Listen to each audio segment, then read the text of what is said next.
Hi cozy friends, it's time for a Q&A. I'm so excited. I feel like it's been forever. It's been a year, I think over a year at this point since we've done a Q&A. And I just like to do these because I don't know, I feel like a lot of the vlogs, we're going through life and we're going through things we're not always digging deep into, like me and my life and you guys and your questions you have and advice I can hopefully give that's hopefully useful, I don't know. So there's just so much to talk about. You guys sent such phenomenal questions. Like every single year I am in awe at how insightful and like emotionally intelligent and empathetic too. Like you guys really truly care about each other in the community and like doing good in the world, and you care about me, which is really sweet too. So I just am always thankful and grateful for your guys' questions because it just shows me what I already know and why I love doing this so much. It's just that like our community is so cool. Our community is so cool and thoughtful, and we've got such big hearts, and I love us, and that's it.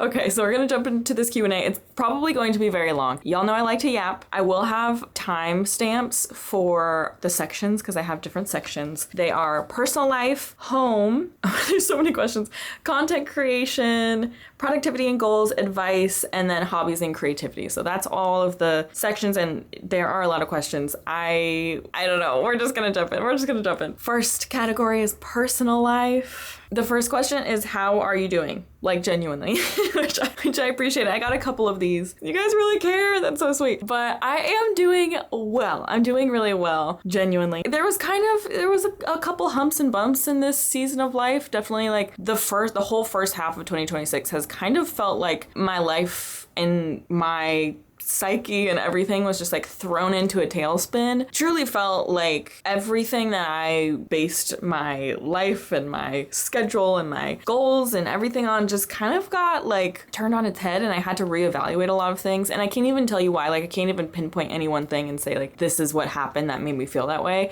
It just felt like a whole half a year of me like just kind of meandering and being like, I don't know, something feels weird. And so because every part of my life felt weird, I felt like I had to reevaluate every part of my life. Actually now finally feel like I'm on the other side of that journey and now I'm able to kind of go into action mode and like act on the things I've learned and decided on. But yeah, it was just a weird year. I don't know, was it a weird year for you guys too? It was weird. Okay, this is a question I get every Q&A and I get it multiple times, and now all the cozy friends that have been here forever can answer it with me at this point because y'all know. But do you ever see yourself getting married or having kids is the question. Cozy friends, what's the answer? Yay!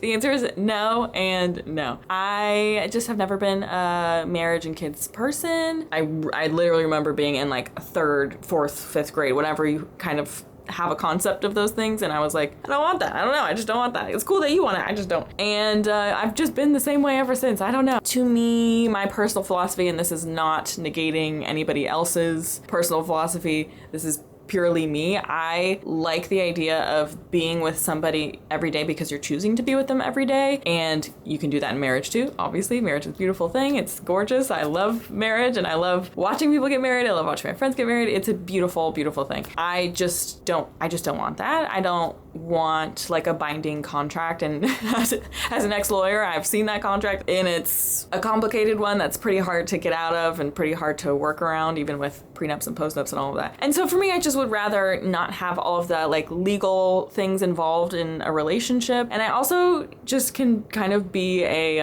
realist when it comes to things, and I'm like, yeah, I love my partner now, my partner loves me now, and we have a beautiful relationship now, but like we will be different people in 10 to 15 years. And like, hopefully those different people will love and cherish each other still, but maybe we won't. I don't know. Like, who knows? And I just don't want like, I don't know, I'm just somebody who doesn't want like the legal stuff involved in those decisions. And I just want it to be something that like we're always choosing every day. And as soon as that changes, both of us can communicate that and boom, boom, bow, you know?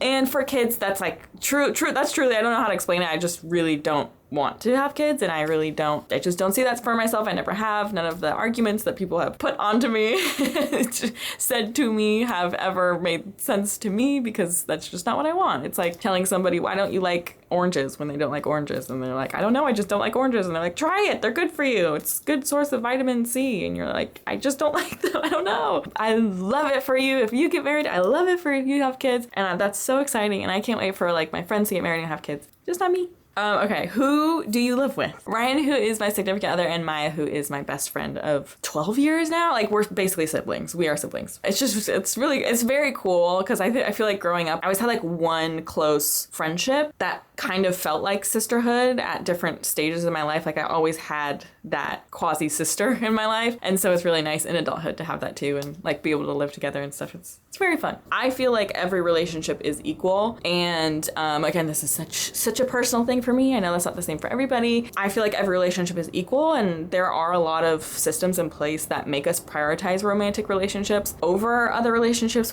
which also tends to isolate us from the other relationships. Not even like in a sinister way or like intentionally.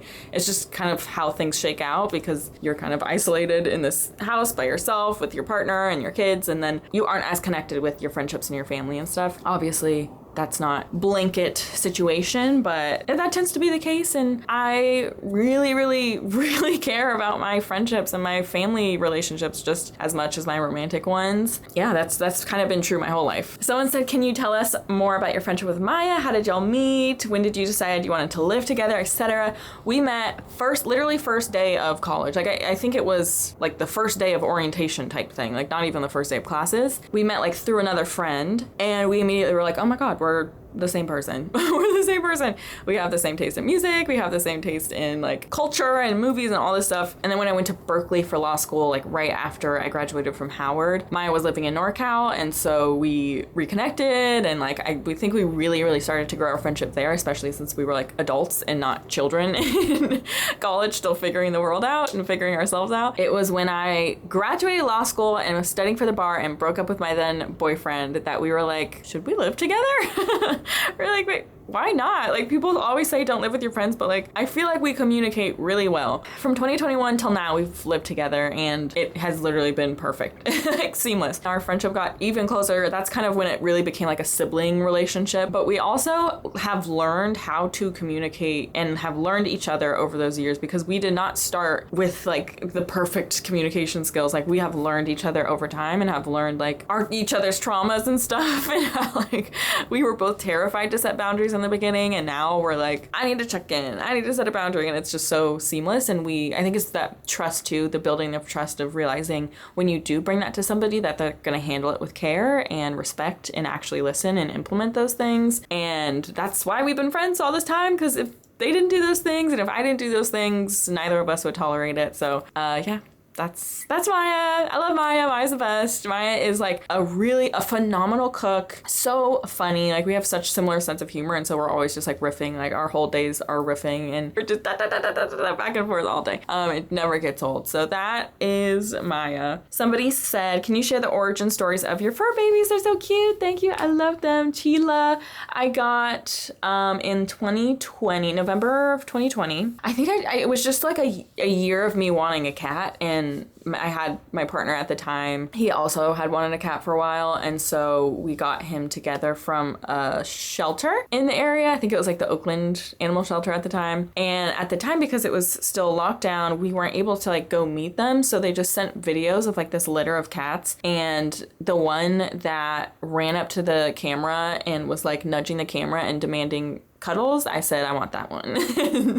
And his name was Maraschino Cherry originally, and we changed it to chilaquiles because it's my favorite breakfast food. Yeah, and then when I broke up with that partner, we like worked out that I would keep him because he wanted to do like traveling and stuff, and he was like, I don't think that'll work. So I was like, I'll happily take Chila. Yeah, he's been my son, my little problematic son ever since. He grew up in a small apartment with basically just me, and we were home all the time because it was lockdown. He got very attached. Now anytime you have to like leave the house, they're like really mad. He gets really mad, and he doesn't really like other people much. He'll be nice, but he'll give you like a warning chirp before he starts hissing and says, okay, don't touch me. But then Azula is Maya's cat, and Maya got Azula when we moved to Daly City. They also got Azula from a shelter, and it was kind of like a random day. They just sent a picture and were like, I think I have to take her home. And I was like, yeah. And then Azula and Chila got along so well from day one. It was so cute. We very slowly introduced them because we wanted them to get along, but ever since they've like they're so cute. They're just so cute. It was just perfect. And Azula is the sweetest baby ever. Like, you could pick her up, you could flop her around, she doesn't care. Chila's very stiff. She's just stiff-bodied. And basically only I can pick him up. Ryan can pick him up sometimes too, because Ryan gives him treats. But yeah, that's the babies. I love them. What's been your relationship/journey to your gender and or sexual orientation? I have been somebody, I think since I've been like 18, I've been somebody who's like, I cannot label myself. I can't label myself because there's nothing to label. Like if I love somebody, I love somebody. It doesn't matter who they are, where, what, anything, what, it doesn't matter. And so I've never labeled myself. I actually haven't had much of a journey with my gender. I think gender to me has always kind of felt like a performance, I think because of like spicy brain things, but it feels like a performance that feels right to me, if that makes sense. Like I feel aligned in the performance of my gender, but at the end of the day, it is a performance. Yeah, there's no like dissonance with that. I do have a lot of friends that are queer and like gender fluid or non-binary, and it's not so much that like I'm not familiar with that journey and process, because I've seen that so intimately with my friends. It's more just like I haven't personally had any shift in that journey with myself. Just gender has been pretty straightforward for me. Okay, are you close with your family? I am close. I'm close with my mom and my brother. It's like very close. There's definitely years where that looked a little different, just like me growing up and college and stuff and having to find myself and focus on myself and explore and whatever. But now, I feel like we've worked through a lot of things as a family together. We're in a really healthy space. We always talk through all of our familial trauma, which is really nice because I've realized that's not a given in a lot of family situations. We're like very, very transparent, open family because we've had to learn to be. So we're very close. We hang out a lot. We do a lot of fun things together. I love them. If money were no object, where would you travel on vacation and what would you do? I really want to go to Portugal. I want to go to Portugal so bad. Yeah, I would spend like a week in Portugal and I'm saving up for that. So maybe we'll have a Portugal vlog next year or something. What are your ethnic roots? I am half black, like half African American and half white. Just a blend of European from my mom's side. I don't know, man. What would your dream job be if money was no object and you had all the time in the world to learn? Honestly, this. Period. I love this. I love doing this. This is my dream job. Like I talked about in, I think it was a couple of vlogs back, it would just look a little different for me. Like I would love to not have to rely on certain parts of this job for survival. Like I would like to be able to always just like choose to do it when I want to. That's the if money were no object aspect of it, because like I already have such a privileged life with this job that I'm like, literally what more could you ask for? And that's the only other thing I could ask for is like I wouldn't have to rely on it and I'd be able to just do it for fun. What are your favorite things to do to get out of the house and add whimsy to your everyday? I'm like a person who, and I wasn't this way when I was younger, I think just because the weight of the world really felt like it was bearing down on me. I don't know. I think I wasn't allowing myself to invite whimsy in until I felt secure in life. And before that, I was like, I'm just locking in and everything I do has to be serious and for a purpose. And then I was able to kind of escape from that when I reached a sense of security in my life. But now I'm a person who's always like, you guys, there's this thing, there's this flyer, there's this whatever, let's go, let's do this. It makes me very happy and proud, and I'm very grateful for that I've had that shift, because now I just add whimsy in a lot of random ways. It's like, there's a new class, I'm gonna start a new class. There's a new, like the acting class we tried in the spring. It was like, why did we do that? I don't know, but it was so much fun and we learned so many things, and like we met a bunch of cool people, and we're gonna do it again in the fall. Painting classes up the wazoo, and then just like trying to go see like movies, going to the park. We've started doing that more because we found a cute park, going on hikes, going on walks. I used to do a lot of just like, let's go shopping and let's go get a little treat, but now I'm trying to do things that have less to do with spending money and have more to do with just like existing in nature or like finding a new like free thing to do, and that's been really fun. There's like a Love Island watch party near us. We've been going to that lately, so just like looking around your community, seeing what's out there, doing things on a whim and not having to put too much thought into it, and just kind of pushing yourself, because sometimes you need that little push. If you had to listen to only one album for the rest of your life, which album are you choosing? I don't think I could choose, you guys. I don't think I could choose. I have to check my most listened to, my most played. I have a lot of One Direction on my all-time top songs because they're such a nostalgic listen for me, like just a comfort listen. But I don't think I'd put a One Direction album on there. Silk Sonic's album was really good, but I don't think that would be the only one. Channel Orange, maybe. I also love Sour by Olivia Rodrigo. I also love the Chicago soundtrack from the movie. You guys, I don't think I could pick. I'm just gonna give you I'm just gonna blurt out the ones that I think would be on that list. One of James Blake's albums, but I don't know which one. And then Beyonce, self-titled, was also really good. I don't know, you guys. I don't know. I'm all over the place. Subtract self-titled was really good. Wicked movie 1 soundtrack. Dark Side of the Moon also. Oh, Dark Side of the Moon. And I think the Across the Universe soundtrack. Okay, I'm cutting myself off. What is something you're always recommending to friends? That's such a good question. Right now, it's the brick. It's the brick. If you don't know what the brick is, it's that little block where you can block all of the social apps on your phone. I have been convincing like everybody in my life to get it because it has changed my life. So for right now, it's brick. Oh, this is a good one. Are you in therapy? You seem to be in such a good place. Thank you. And no, I'm not. I'm not because, I don't know, I find difficulty finding a therapist and then I just get discouraged and I'm like, I'll just therapize myself. Because every therapist I come across is like, oh, wow, you're, and there's been times when it has been very, very helpful and essential to where I've been in my life. Like there are times when I was at like rock bottom and just being able to talk to anybody and have them be like, hey, you're at rock bottom, was like, oh, right, okay, thank you. No, that's super helpful.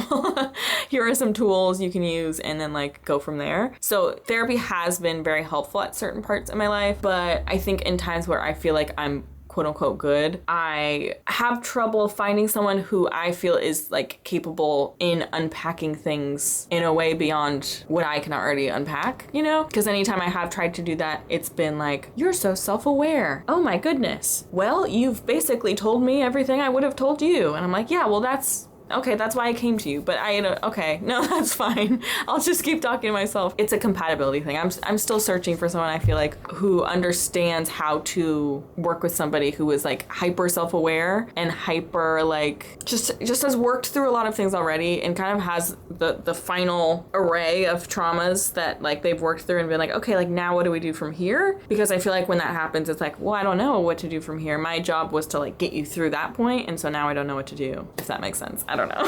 So that's where I'm at. And so now what I tend to do is like when I feel the need to work through something, I just have my own processes of like working through that with myself, and that it really works. And I think because I've learned tools of therapy like over the years, either from therapists or just from like researching, because that's like a big special interest of mine is emotional knowledge in the emotional world and like psychology, all of that stuff. I've been like deep researching since I've been 18. I have a lot of the tools, and so I just tend to like lean on those. But if I ever get to a point where I'm like, oh, I need to talk to somebody, like that's 100%. I'm not gonna not do that, you know? But I do recommend therapy to literally everybody. Still.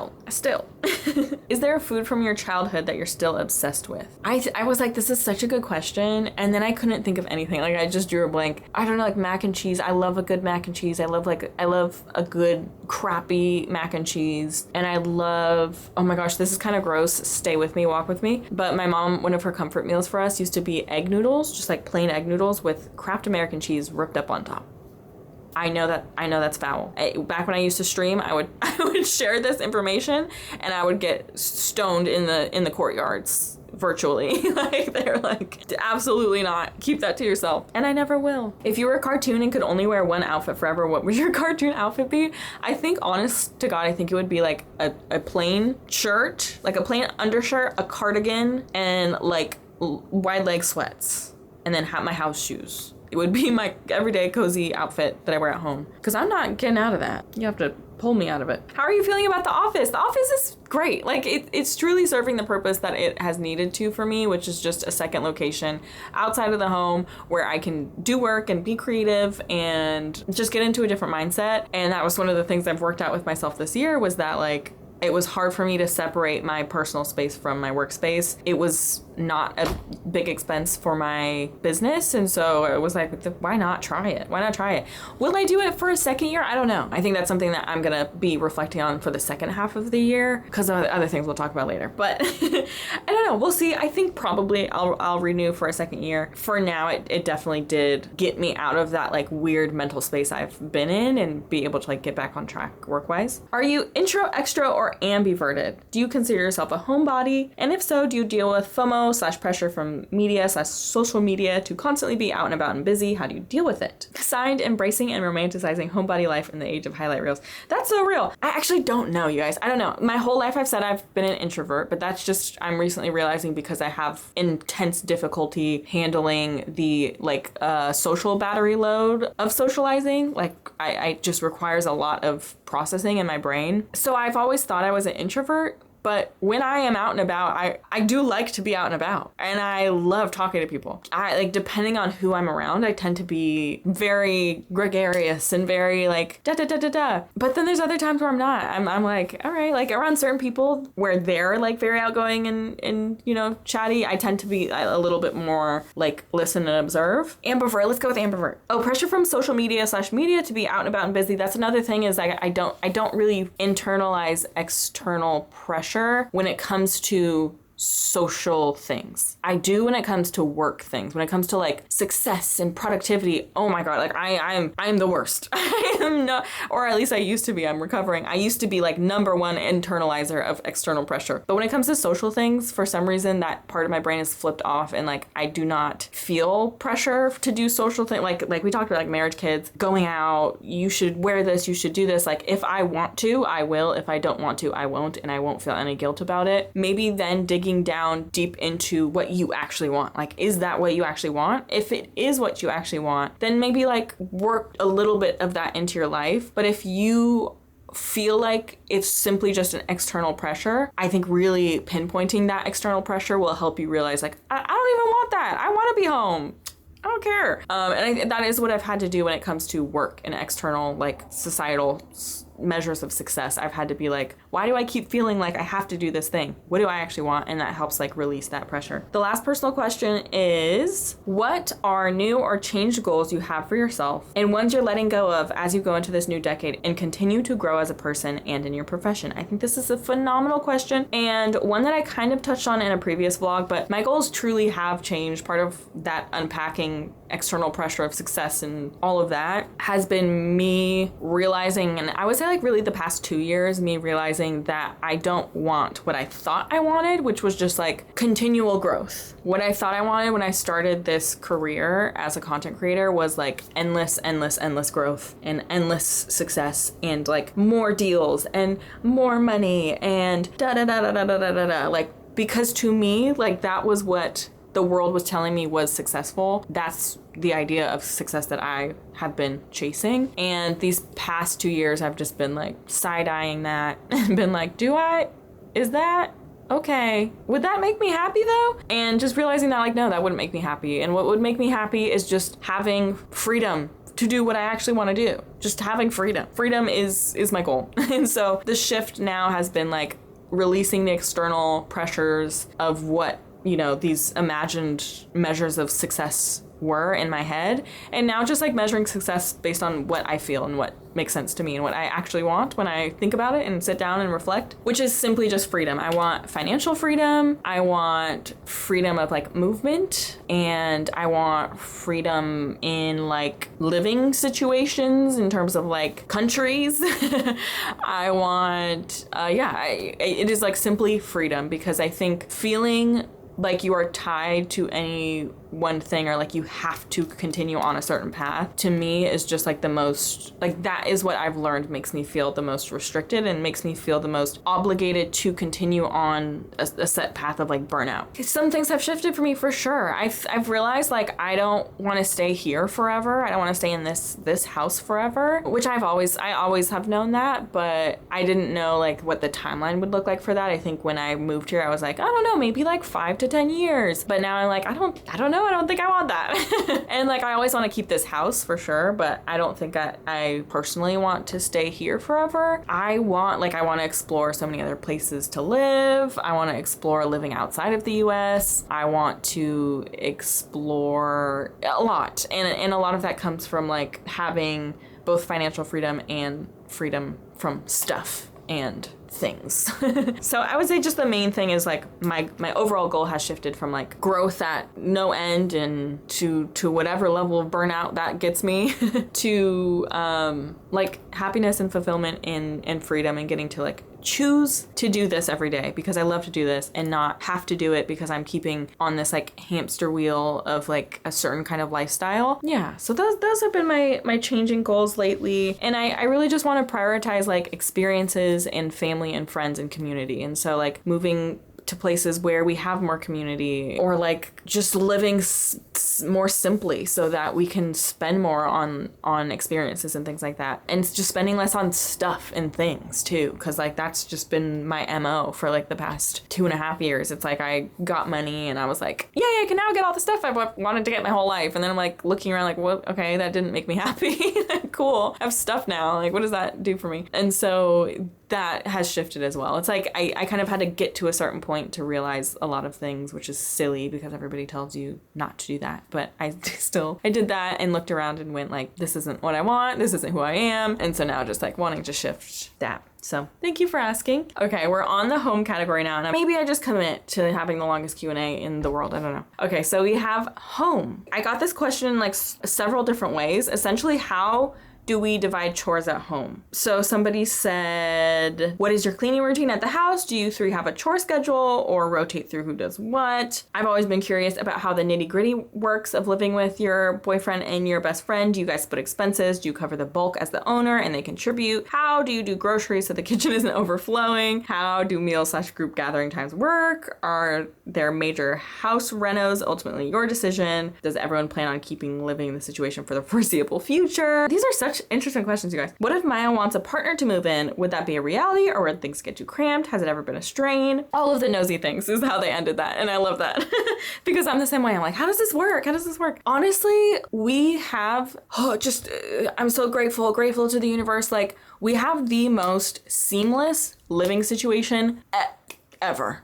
And I've lived with 2 friends. I've lived with 1 friend. I've lived with 1 partner. I've lived with family. You know, like I've had all of the combinations of who I've lived with. This has felt the most seamless out of everything, besides like just living with Maya. There is no point where any of us feel like we are taking on too much of the load. And I think that truly just comes down to the kinds of people that we are. Like all 3 of us, and it's again a testament to like the people that I choose to have in my life and vice versa. Like the people that they both choose to have in their lives is like people that they can depend on, people that I can depend on, people that are proactive and self-starters, people who like look at something and know it needs to be done. Like that's the kind of people that Maya and Ryan are. Like they just are the same as me. That's why we work, because we're all so similar. But we're also like different in a lot of ways too. It's just like when it comes down to like keeping a home, we're all very similar. Like if we have guests, Ryan's whipping out the vacuum and cleaning counters because he would not want guests to come over when the house is like a little dusty, you know? Like he has those instincts just as much as Maya and I do. Like when Maya sees that dishes need to be done because like Ryan and I are really busy that week, like they're doing more than they usually do, you know? Like there's kind of just this like seamless, cohesive flow to the house. And whenever somebody sees something that needs to be done, it gets done. Like it is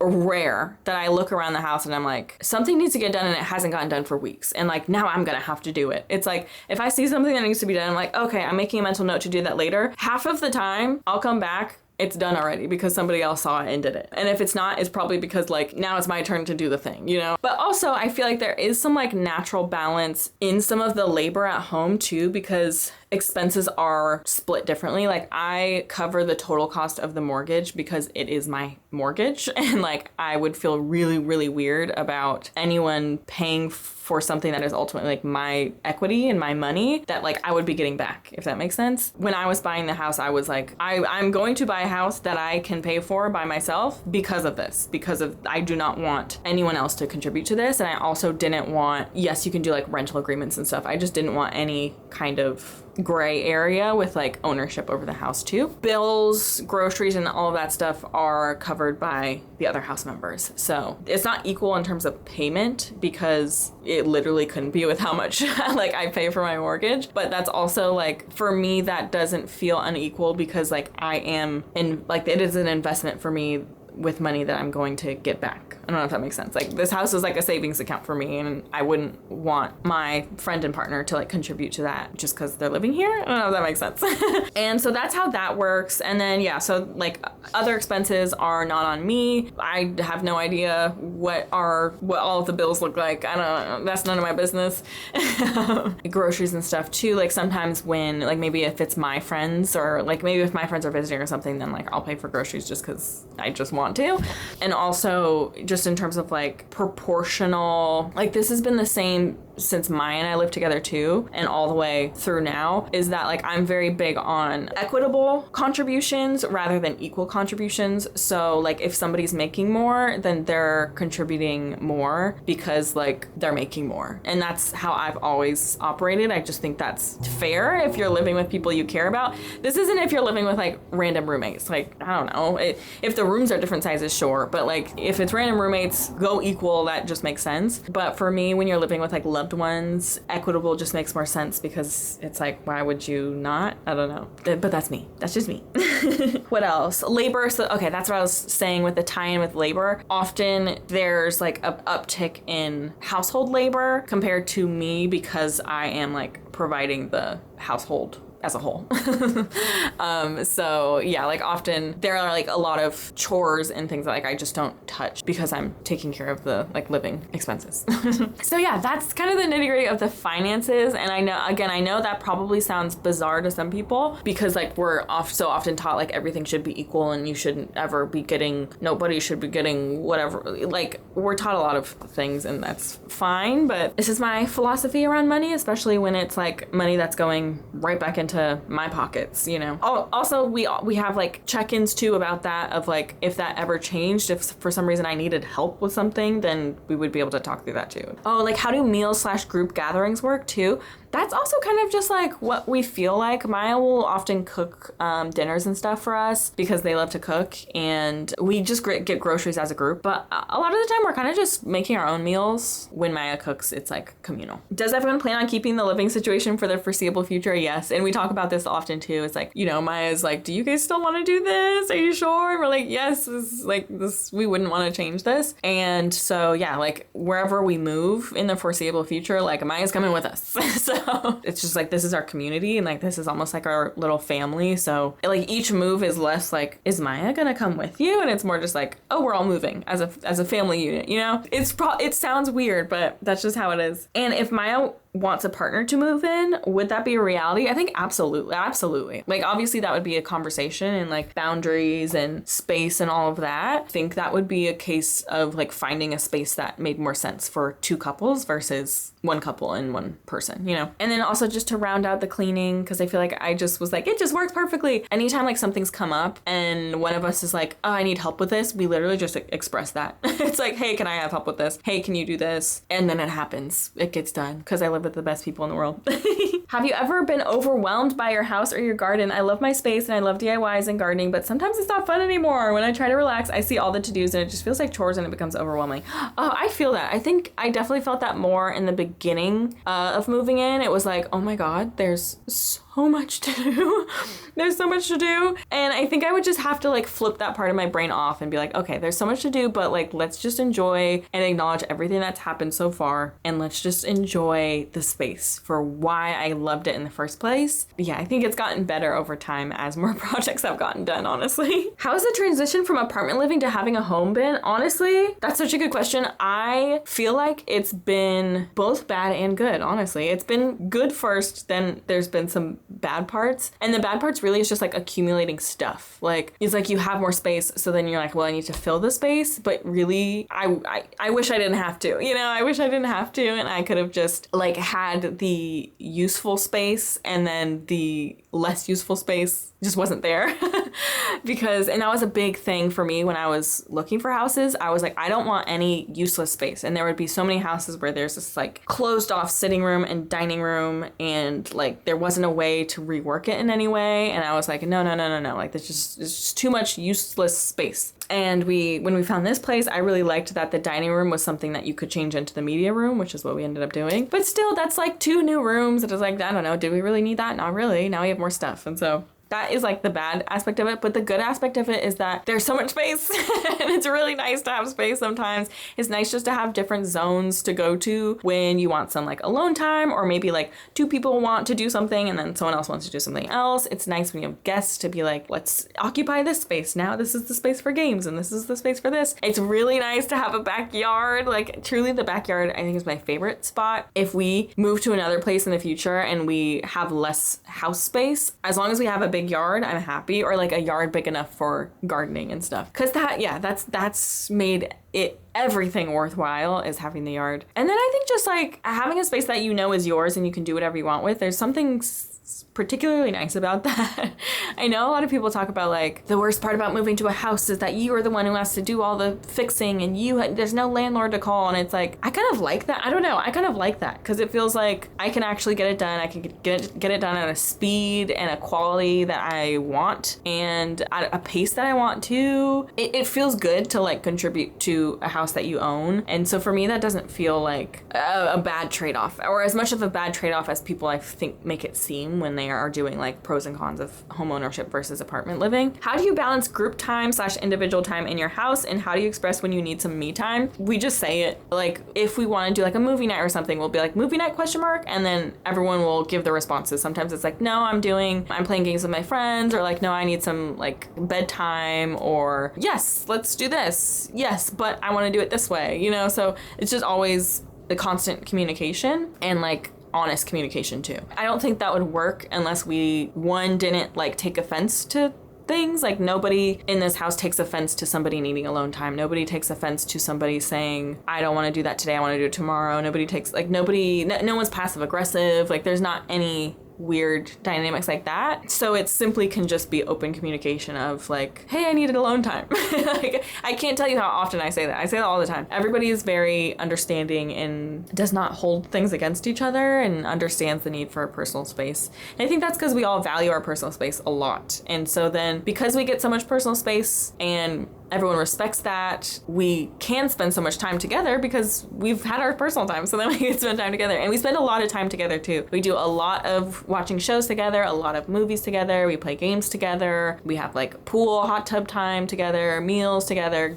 outings together. We'll go to like the mall, we'll go to a park, we'll go to eat somewhere, we'll go to movies. So we just do a lot of things together, but I would say we equally do a lot of things on our own or like with other friends. Yeah, it's very balanced, and I think that's important. It's important to have that balance, and also, I don't know, not like hold somebody needing alone time over them, and also not like encroach or disrespect somebody's alone time and their need for that and their boundaries around alone time. Like if Maya's like, I'm having a bed day, I don't bust into their room and go, well, I want to talk though, I want to blah blah blah, and I respect their alone time as they do mine. And we've had to learn that too, because we used to not be that way, and we had to like learn that over the years. And then when like two of us want to do something, the other person's like, cool, I'll go find something to do. Like when Maya and I want to play a certain game together, Ryan's like, okay, cool, I'm going to the gym, or I'm gonna go play games with my friends. When Ryan and I are watching a show that we usually watch together, Maya's like, sweet, I'm gonna go watch Real Housewives. Like there's always a nice balance. If somebody does want that group time and two people are doing something, they'll just go, hey, can we watch a movie? And then we're like, oh yeah, let's shift gears. Or like, oh, we want to finish this. And it's like, okay, fine, we can do it tomorrow. Like, I hope that makes sense. And then I got a couple questions about how to juggle everyone in the home feeling a part of the process of renovations and decorating. Someone said, I love your family home life, and it seems like everyone feels valued and heard. That's so sweet. I'm glad that you're reading that. You seem warm and inclusive, but I also know it's your house. How do you juggle knowing it's your investment, but all of you call it home? If that's too nosy, no worries. No.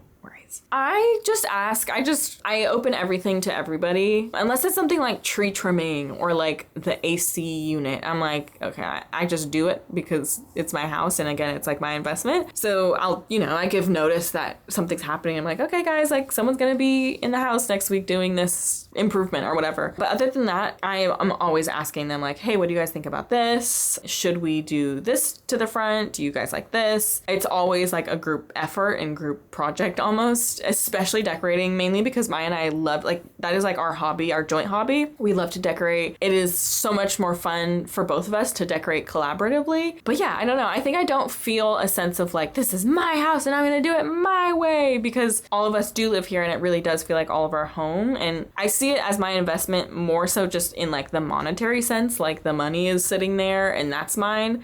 But like the physical space is all of ours. And so I definitely see that as like a joint decision and like a joint conversation. What do you wish you knew before buying your house? I would say there's just a lot of things about home ownership that make you feel like, oh, like I should have this, or like I deserve this. And it's like, yes, but is it worth all of the extra things for something that like you could do without, you know? Go as lean as possible where you're still comfortable. And someone else asked like advice on buying a home. That's my advice, is like go under budget. Like I went very under budget with this house, because I knew I wanted to do a lot of renovations and I knew I didn't want to be like stressed by a huge mortgage. Like even if I technically could afford it, I just did not want that. Even with that decision, where I'm at now, I'm like, I still could have gone even a little bit more under budget and been just as happy. But I think I was just excited by the idea of like having plentiful space and like all of the things, instead of just like, you can just have like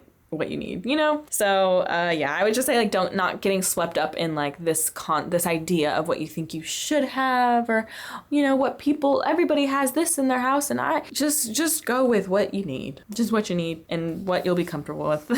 Okay, you guys, we're moving past home now. We're done with home and we're moving on to content creation. There were a lot of questions on content creation, shockingly, actually. Like I wasn't expecting. I feel like this has the most questions, but I think I can keep this one pretty snappy. Can you tell us about your career journey?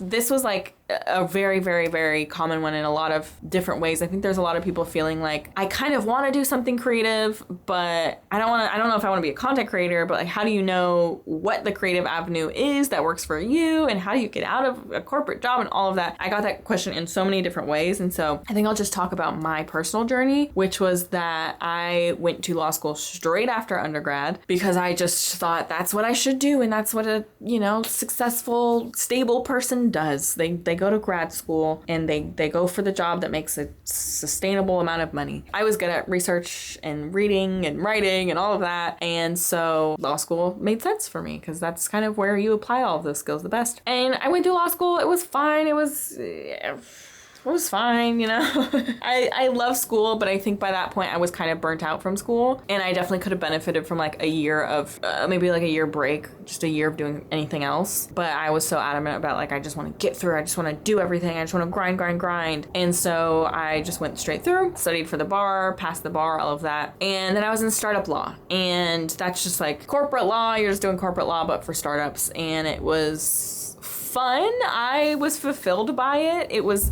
super difficult. I was working like crazy hours because everyone knows corporate law, you're working insane hours. I was working on holidays. I was working on every holiday you can imagine. Christmas. I had deals closing on like New Year's. It was insane. Like every weekend you're working. It was a lot. On top of that, on top of a job that is like notorious for having the highest hours, I also was doing content creation almost at the same output as I'm doing now. So I was doing basically 2 full-time jobs. I had started content creation just for fun, just like literally as a way to connect in the gaming community and like talk about my interests and talk about the games that I was excited for and all of that. And then that just like slowly blew up as like TikTok came out. It was just like really good timing with TikTok. Once TikTok blew up, I was like, I have to take this opportunity. Like I am jumping at this opportunity. I wasn't like, oh, that's nice, I'll just keep I was like, I have to do everything. So then as soon as TikTok blew up, I started YouTube, I started Twitch, I started more on Instagram, I started everything you could think of. Patreon, did everything because I was like, I'm not gonna throw away this shot, right?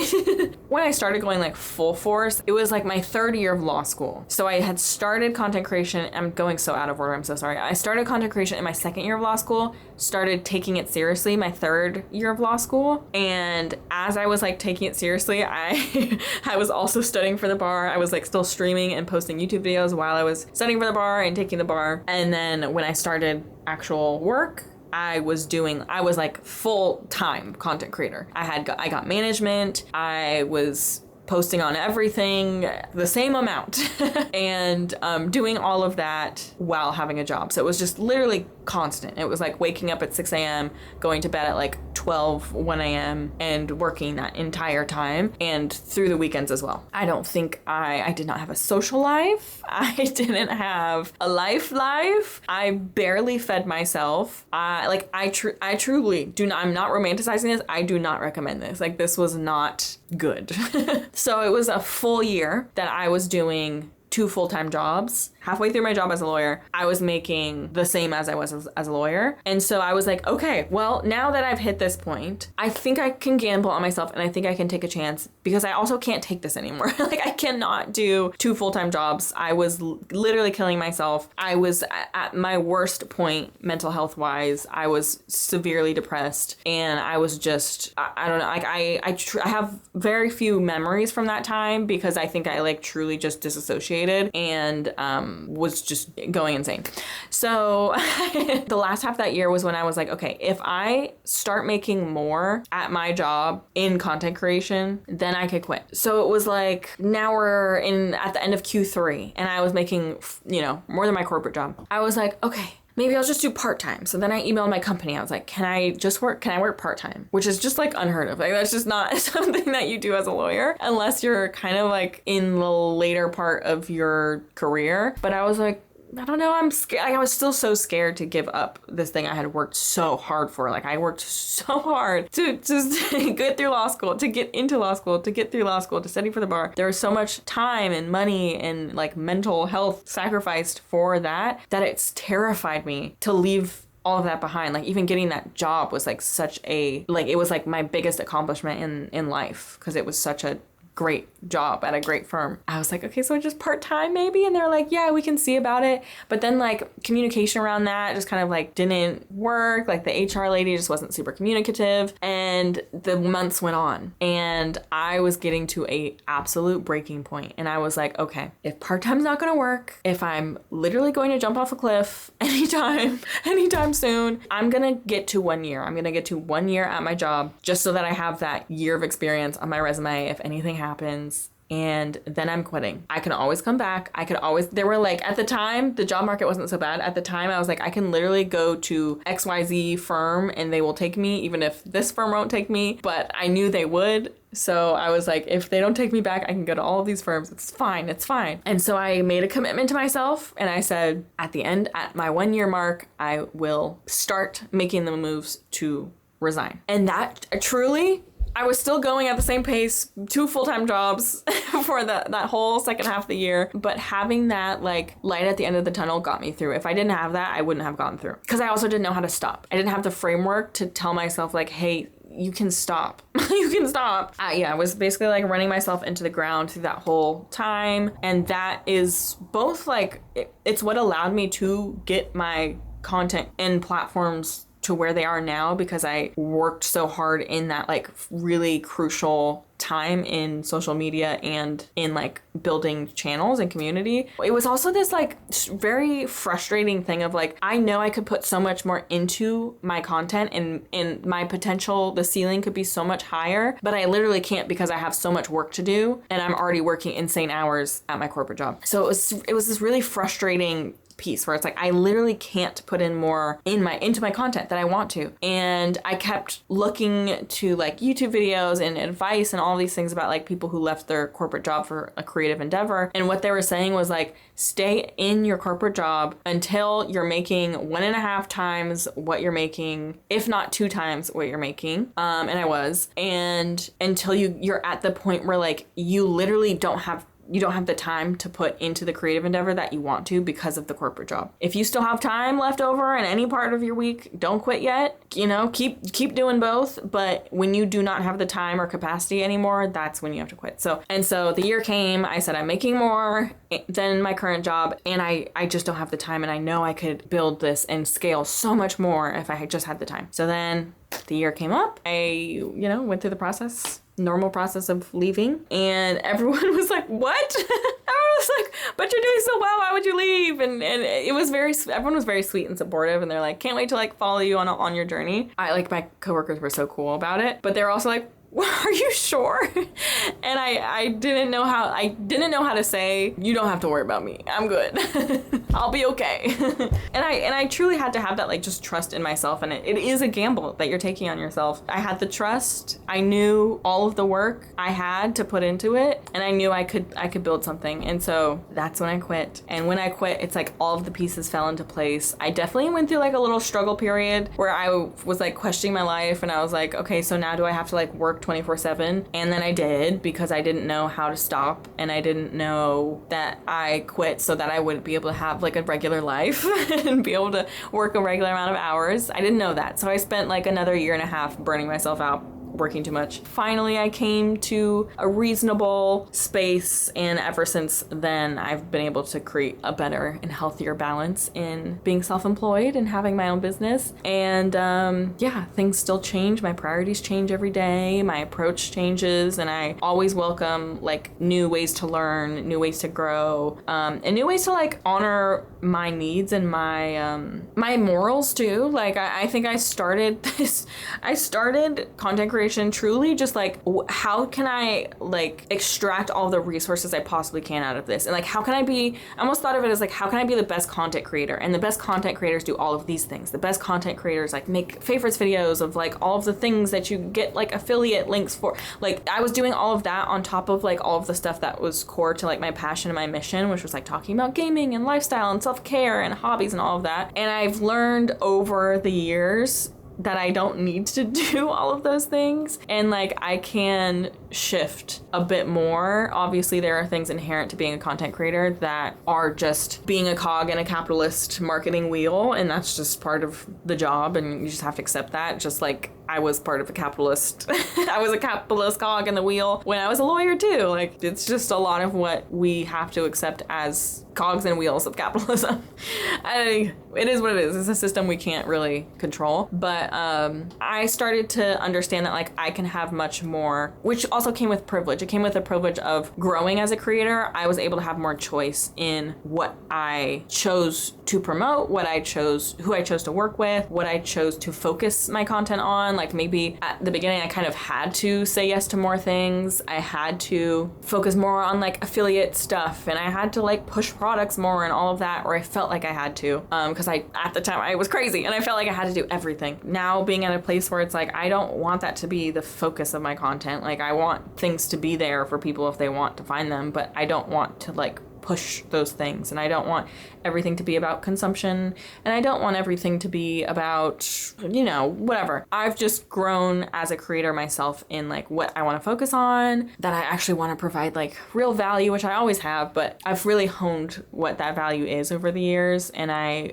hope to only improve. I think being a creator sometimes feels like you can never do right by everybody, and there is always a subsect of people that will think you're the worst person ever, and they'll think that like you're evil for doing XYZ, and like I used to take that to heart so much. And I, as somebody who was like, my morals and my values were my everything, I have to learn that like there is just simply gray area in everything that we do as humans on this earth, as people in a capitalist society, and I just have to do my best, and I just have to do my best at that time, and that can always change. I can always grow and do better later. The more like flexibility I have to do that, and the more like freedom I have with my finances to do that. There's not a lot of jobs where like your entire business model is kind of like open for judgment and heckling. Being a content creator, it is. And it's just it is fascinating. And it's just been something that I've had to learn. Like, I'll take in the things that I genuinely do agree with and I think are constructive criticism. And I have shifted my approach to content based on those constructive notes of like, hey, I wish that like this wasn't focused on so much, and I wish this was focused on more. And then the other things that are just like constant nitpicks, it's like, okay, I'll take what I can from it, but at the end of the day, like I have a job to do, and you know. So that has been an interesting journey as well. Somebody asked, like, how do you know which creative endeavor is calling to you? And I would say, like, you literally won't know unless you try. You will not know unless you try. You won't know unless you try. I would not know content creation was for me unless I tried it. There's so much about it that is simply not anything I would expect I would have to be doing. And this job is so many other things other than just content creating. And you have to like those things too. And you have to be okay with doing those things too. So it's simply just trying it. If you don't know, you just have to try. You have to experiment. You have to say, like, hey, I'm willing to do like a free marketing campaign for you just so that you can try it out. Hey, I'm willing to build a website for you. Hey, I'm willing to do a graphic design project for you just to try it out and see if you like it. If you do, you do. If you don't, you don't. And you won't know until you try. The number one question I got in the content creation section was advice for starting. Advice for starting. How do I start? How do I start? How do I start? And my most annoying, I'm so sorry, but my most annoying response to that is you just have to start. Someone was like, was it scary to start? It was terrifying to start. I'd be like, people are gonna see. What if it doesn't work? My digital footprint. What if people think I'm dumb? What if? What if? There's like literally a million reasons not to do something. There's a million reasons not to do anything. Walking outside of your house, there's a million reasons. What if a piano falls on your head? It's scary to do everything in life. I literally just had to just start. You just have to start. And you can take little baby steps. You can just set up the account. You can make your first post. But truly, like, those first steps are the hardest. A majority of people don't do those first steps. A majority of people are thinking, I could do that. I could do that. I will do that. I'm going to do that. And then they don't take any of the steps to do it. The small percentage of people that actually take the steps, that's half the battle. That's half the battle. And then the consistency is the rest of the battle. That's it. Like, the people who succeed are the people who are simply doing the thing. And there are people with half as much talent and half as much intelligence and half as much charisma, half as much everything as you doing your dream thing just because they started it, just because they had the audacity, the nerve to start it. So you just have to have the audacity, you gotta have the nerve, and you gotta have the delusional belief in yourself. And even if you don't have the delusional belief in yourself, you can fake it. You can just say, okay, we'll get there, but let's just at least do it. Let's take the steps. The delusion will come later. The faith in myself will come later. Just do it. Take the action. It's the scariest part. And once you start, it's like a ball will start rolling. Sometimes, and there's a lot of questions about this too, sometimes you'll encounter like the obstacle of perfectionism and the obstacle of like, oh no, it didn't work right away. It's never gonna work right away. It's like 0.01% of people where it works right away. Everybody else who is successfully doing it is successfully doing it because they've just stayed consistent. And as you stay consistent, you learn how to get better. And that's the same thing with like just starting, is you can't do all of this like research and prep work, and you can't just prep forever, because you don't learn by prepping. You learn by actually doing it. You're not doing the thing until you actually do the thing. As you're doing it, you're learning. Like when I look back on my first videos, they're god awful, but I thought they were lovely at the time. Not even that, I just put it out because I wanted to put it out. And where my videos are now, like my skills in every single aspect have improved. Like my shooting techniques, my editing techniques, everything. And I couldn't have got there by just researching things, coming up with a finished product. No, I would have still had to learn all of the other things by doing it over years and years and years and years and years. So truly, you learn and you start by just doing it. And I know that's like the most annoying thing to hear, but it unfortunately is just the truth. I would watch a lot of videos of like motivational videos of just like starting your dreams and working on your goals. And all of the ones that really spoke to me were the ones that were saying like, either do it, either start or don't. But like you in 1 year is either going to be somebody who started and is going to be this much closer to your dreams, or somebody who just like kept saying, how do I start? How do I start? How do I start? How do I start? And then it's a year later and you're still asking yourself how to start instead of actually just starting, versus you could have had a year's worth of experience in having already started and learning so much about yourself. And if you start and you decide you hate it, you've learned something about yourself, and then you can take that knowledge and put that towards something else. But if you don't start, you don't start, and you never start. Another thing I kept on my screen in early days of content creation was like, the day you sow the seed is not the day you eat the fruit, or something like that. But that was so important to keep in mind, because like I have videos of me like sobbing that I just kept for like documentation purposes. Me sobbing of like, nothing's working. Oh my God, like I don't have any of the equipment. My computer keeps crashing because it's shitty and I don't have any money and I just want to make good content and I can't, and I'm like sobbing. And like, imagine if I quit then. I had a rough patch. Imagine if I quit then. Literally, success is just about consistency and learning from that consistency. And a little bit of luck. There's also like luck and some preparation in there. There's like that saying, luck meets preparation equals success, whatever. It's a little bit of everything, but you cannot just get there through preparation. You cannot just get there through luck. You have to get there through a combination of all of it. And you can't get there if you don't start at all. How do you manage negative comments is a really good one. It's one of my least favorite parts of content creation, I'm not gonna lie. It's fascinating how many negative comments you will get as somebody who is like not even a controversial creator. I find myself to be a very like wholesome, not controversial creator. When you think of like the grand scheme of things and like all of social media, imagine all of the people doing all of the crazy things they're doing. And I'm here like, hey, here's hobbies and whatever. And people are like, fuck you, you're annoying. And you like, it's fascinating. I will say this person is projecting something onto you. This person is assuming something about you. Or even like this person is taking something that is a normal human beings being fallible creatures thing and like extrapolating it into the worst thing that anyone could ever do because they're having a bad day. Like they're having a bad day, and like the fact that you said a word the wrong way is like the worst thing that you could have ever done to somebody, and that has nothing to do with you. It took me way too long, like literally, I'm not kidding, until this year to realize that. And I truly would just sit there and be like, oh my God, they're just misunderstanding me. I just have to have a conversation with them. Learning to validate when something is an actual constructive criticism and like when it's something that I know I can work on, like that is very important, I would say. Like not just casting everything off as like people are haters. If something is like genuinely something I could work on, I want to know and I want to like have it on my radar. But when somebody presents it in like a kind of snarky way, it's like, okay, you're doing too much. I still will like think about the core of like what the constructive criticism was. And I also always appreciate when constructive criticism is like very kindly said.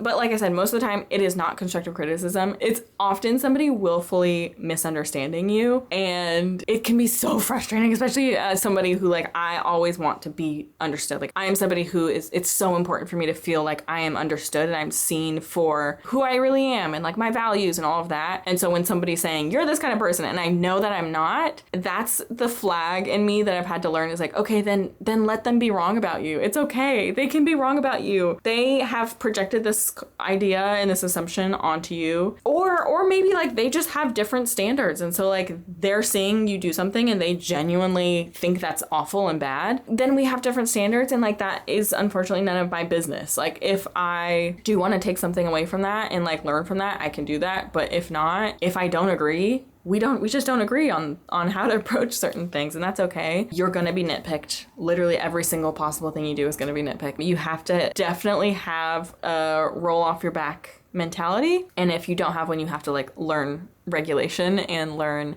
systems to keep the negativity out. And it's unfortunate because it does kind of creep into your life too. Like I'll just have the thought of like somebody commenting on something, or like what would somebody say about me doing this? And it's just such a weird like panopticon type of like existence being a creator. It really just like follows you everywhere. So yeah, it's one of those trade-offs of being a creator that is sucky, but I think ultimately it's like, it's worth it. It's just, it is sucky. What's something you learned from your career in law that you've carried over to your work as a cozy content creator? I would say just work ethic, like just corporate dynamics and corporate politics and all of that really helped me approach working with like my management very professionally and efficiently. Just professionalism. Do you ever miss streaming? I actually don't. Also, it's getting darker, but it's okay. We're getting cozier together. I don't miss streaming, actually. I miss the community dearly. I do. But I don't miss the act of streaming. It was just so emotionally draining for me. It was such a big chunk of time out of my weeks that I now spend on so many other things. It's much more rewarding for me to have this other gaming channel now than it was for me to be streaming. because it was a lot, man. Streaming was a lot. I did it for 4 years. Glad I made that decision. That was another really hard decision for me, is like knowing when there's kind of like an end to something and just feeling that and trusting that and then making that decision, even though it's hard and even though you know you will let people down. Someone said, okay, serious question first. You always seem like you present such an authentic insight of your personality and your life in general. In the world of social media and the vulnerability that comes with other people getting to witness you from the content you put out, do you feel like you ever have a hard time with putting forth that true view of yourself? And if not, what do you feel like helps you stay grounded and genuine to who you are in order to put out content in today's age? That's such a insightful question. And then they also added, less serious question, what's your favorite early 2000s decom? Wait, what did they mean by that? Oh, Disney Channel original movie. Oh my gosh. Okay. Favorite early 2000s Disney Channel original movie. Does Cheetah Girls count as early 2000s one? It has to be Cheetah Girls, I think. I loved Cheetah Girls. Okay, the other question though, do you have a hard time putting forth the true view of yourself? I do feel like I've had to learn how to do that over time. I'm also somebody who, spicy brain things, like I put forth different versions of myself anyways in life, depending on the situation. And so for me, it feels less like I'm putting forward an authentic version of me and more just like another version of me, because I have a lot of versions of me and they're all me, they're all authentic. It's just dependent on who I am, who I'm with, where I am, etc., like how safe I feel. What helps me stay grounded is like truly just feeling like I'm talking to a friend. Speaking from the heart, I don't ever try and like put an opinion on or like put on a personality or a persona or anything that isn't just like who I am and what I believe. And I think that also ties into like knowing who you are and like knowing what you believe, because when that's not steady, then you're just kind of like trying everything on and seeing what feels right. But when you know who you are, like it's kind of hard to be anybody else and it feels wrong to be anybody else. So I hope that's what's being read. I don't know. Someone said, I saw that you were promoted at your agency. Congrats. Can you share more about your new role and how that's all going? Thank you. I actually wasn't promoted at my agency. It was just, I was given a role at my agency. So as a creator, okay, how agencies work is there's like the actual employees of the agency. So there's like the CEO of the agency, and then there's all of the talent managers. And then the creators don't like work for the agency.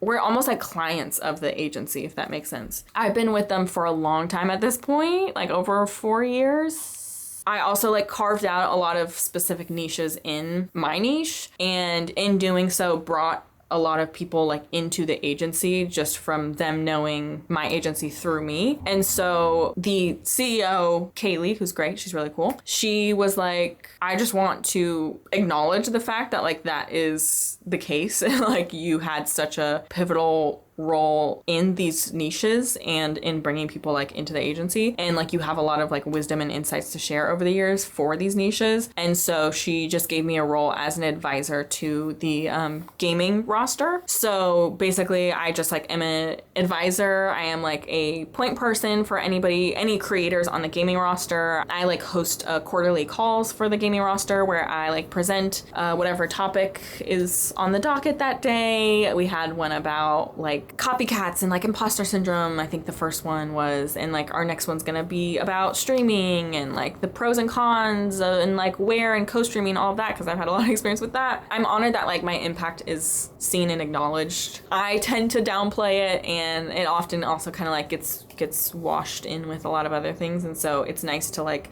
see somebody who's been there from the start acknowledge that. And it's also just exciting to like explore some other avenues for my like career and exploring what advisor roles would look like, and like could I do advisor roles with other companies and things like that, and consulting and stuff. So it's always nice to like accept new challenges and like grow certain skills, because that's always transferable everywhere else, you know? Which does lead me to somebody asking, what's your plan B if content creation stops being profitable, basically? And a couple things. I think like obviously my easiest plan B is being a lawyer again. Like that's pretty simple once you've had corporate law experience, it's pretty simple to slide back in. So that's like the simplest, like I don't have to think about it, plan B. Another would be something like consulting, advising, either like in game companies or in like agencies and things like that. The cool thing about doing creative endeavors and like especially content creation is that you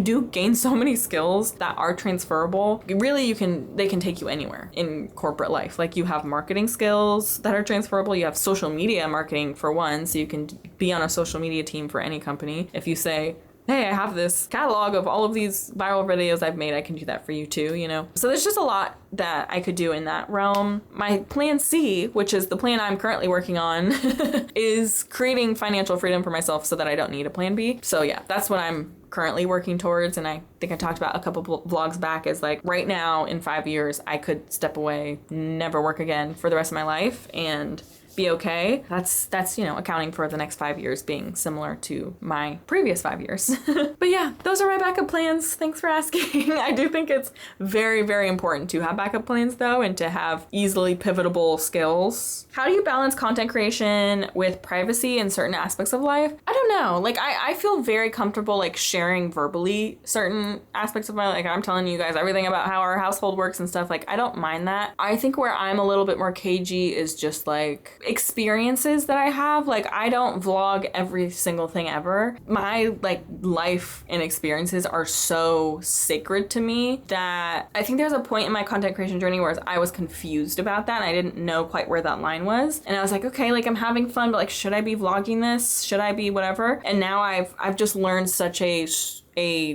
gut feeling of like, this is a moment that like no camera should be in. Anything you see going forward, just know like that is something I want to share, and it is intentionally shared, and that there's, I would say like 80% of my life that is not shared because that is just, it's just what I want for me. This is a good question and a difficult one. Like, how do you balance being a role model / advocate for important issues and being a safe space / reprieve from the real world? Do you feel like you owe your audience one or the other? Both, neither? I have no idea. To answer this, frankly, I have absolutely no idea. I constantly struggle with this. Like, I am that woke friend. I'm sure a lot of people would assume. I mean, like, I'm a woman of color. I obviously, I'm a woman of color who went to law school. Like, obviously, I'm gonna be that woke friend. I don't bring that to this channel because that wasn't ever the like purpose of this channel. My content and the channel is for hobbies and self-care and everything else that surrounds those bad moments in life, you know, like it's everything that is meant to support us in going through hard times in life. It's really important to me to like stay true to that mission and to be like a purely safe, positive space. However, there are times when I feel like the real world kind of has to seep in, and like I have to acknowledge the real world, especially in like the last 2 or 3 years. Sometimes it feels weird for me to not bring that to my social media when it's something that's like so incredibly important. It's a weird line, and I am truly flying by the seat of my pants when it comes to stuff like that these days. But I guess simply like I do feel like I owe my community both at different times in varying degrees. and it's difficult because they're often in conflict. Have there been challenges for you as a YouTuber and person of color? Yes. Next question. I mean, you can imagine. Next. Would love to learn more about what entrepreneurship looks like for you. Do you have employees, an LLC? What factored into your decision to take a leap and get a physical office space? I don't have employees unless you count myself. Like I'm technically an employee under my LLC S Corp tax classification, but I do have 2 independent contractors that help me with editing this. Eddie, y'all know Eddie. Eddie's the best. Eddie has been a friend for a really long time. Whenever you see little comments on the screen, it's probably Eddie making fun of me. And then my brother Stone is my other contractor who helps edit my gaming channel videos. So those are my 2 independent contractors. It took me forever to finally delegate editing long form content, like the raw cuts of things, because I was just terrified of handing that over to somebody. But that's really what like got me out of my burnout phase, because I was like staying up to like 1, 2 a.m. with doing everything, like doing all the editing. That was like essential in both having a work-life balance and like kind of scaling my business too, because I wasn't really able to spend time doing other things that could help propel my content and my efficiency of doing things and stuff without delegating that, because that was just like hours put into that. So, okay, y'all, we have 3 more categories to get through. This is so long.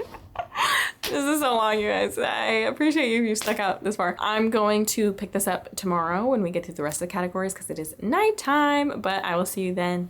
Hi friends, we're so back. Okay, it's the next day and we're gonna go ahead and finish the rest of these questions. There's some really good ones. There's some great ones. So we have productivity and goals as our next section. Someone asked, how do you stay focused on your task at hand and keep your day organized? If you've been around for a while, you know I'm a list girl. I love lists. I love a mixture of digital lists and physical lists. I have multiple planners. It is kind of a organized chaos, but it really works for me. I just cannot keep things organized and I can't remember things unless they are written down somewhere. So I have my digital systems, which are AccuFlow, which is like a calendar to-do list that you can put a to-do on each day that you can check off, but then you can change how long it's gonna take. Yeah, I've been using it for 2 years now. That one is paid, but I think it's like a really reasonable price for how much I use it every single day. So if you're somebody who just sticks to your plan that you set out for the day or the week, I feel like it's probably less useful and you can just use Google Calendar. But if you're somebody who shifts around a lot and like does things on a whim, it is really helpful to see. And if you're somebody with time blindness, it's really helpful to see how much time something will actually take and how much time you've already spent on something, because the like current time is moving like this throughout the day, so you can see where you are in the day. It's really helpful. Then I also use Notion, and Notion just has all of my, like every single thing in my brain and my life. Notion has it all in different databases and I love it. I love it. And my management company also uses Notion for all of our brand deal tracking and like due dates and stuff like that. So that's lovely because I already use it. So it's just a nice seamless thing. My management company uses Slack to just like communicate throughout the day. I use Google Keep to brain dump all of my thoughts and ideas and just like reference things. I use Google Photos to organize all of my like photos and videos for content purposes.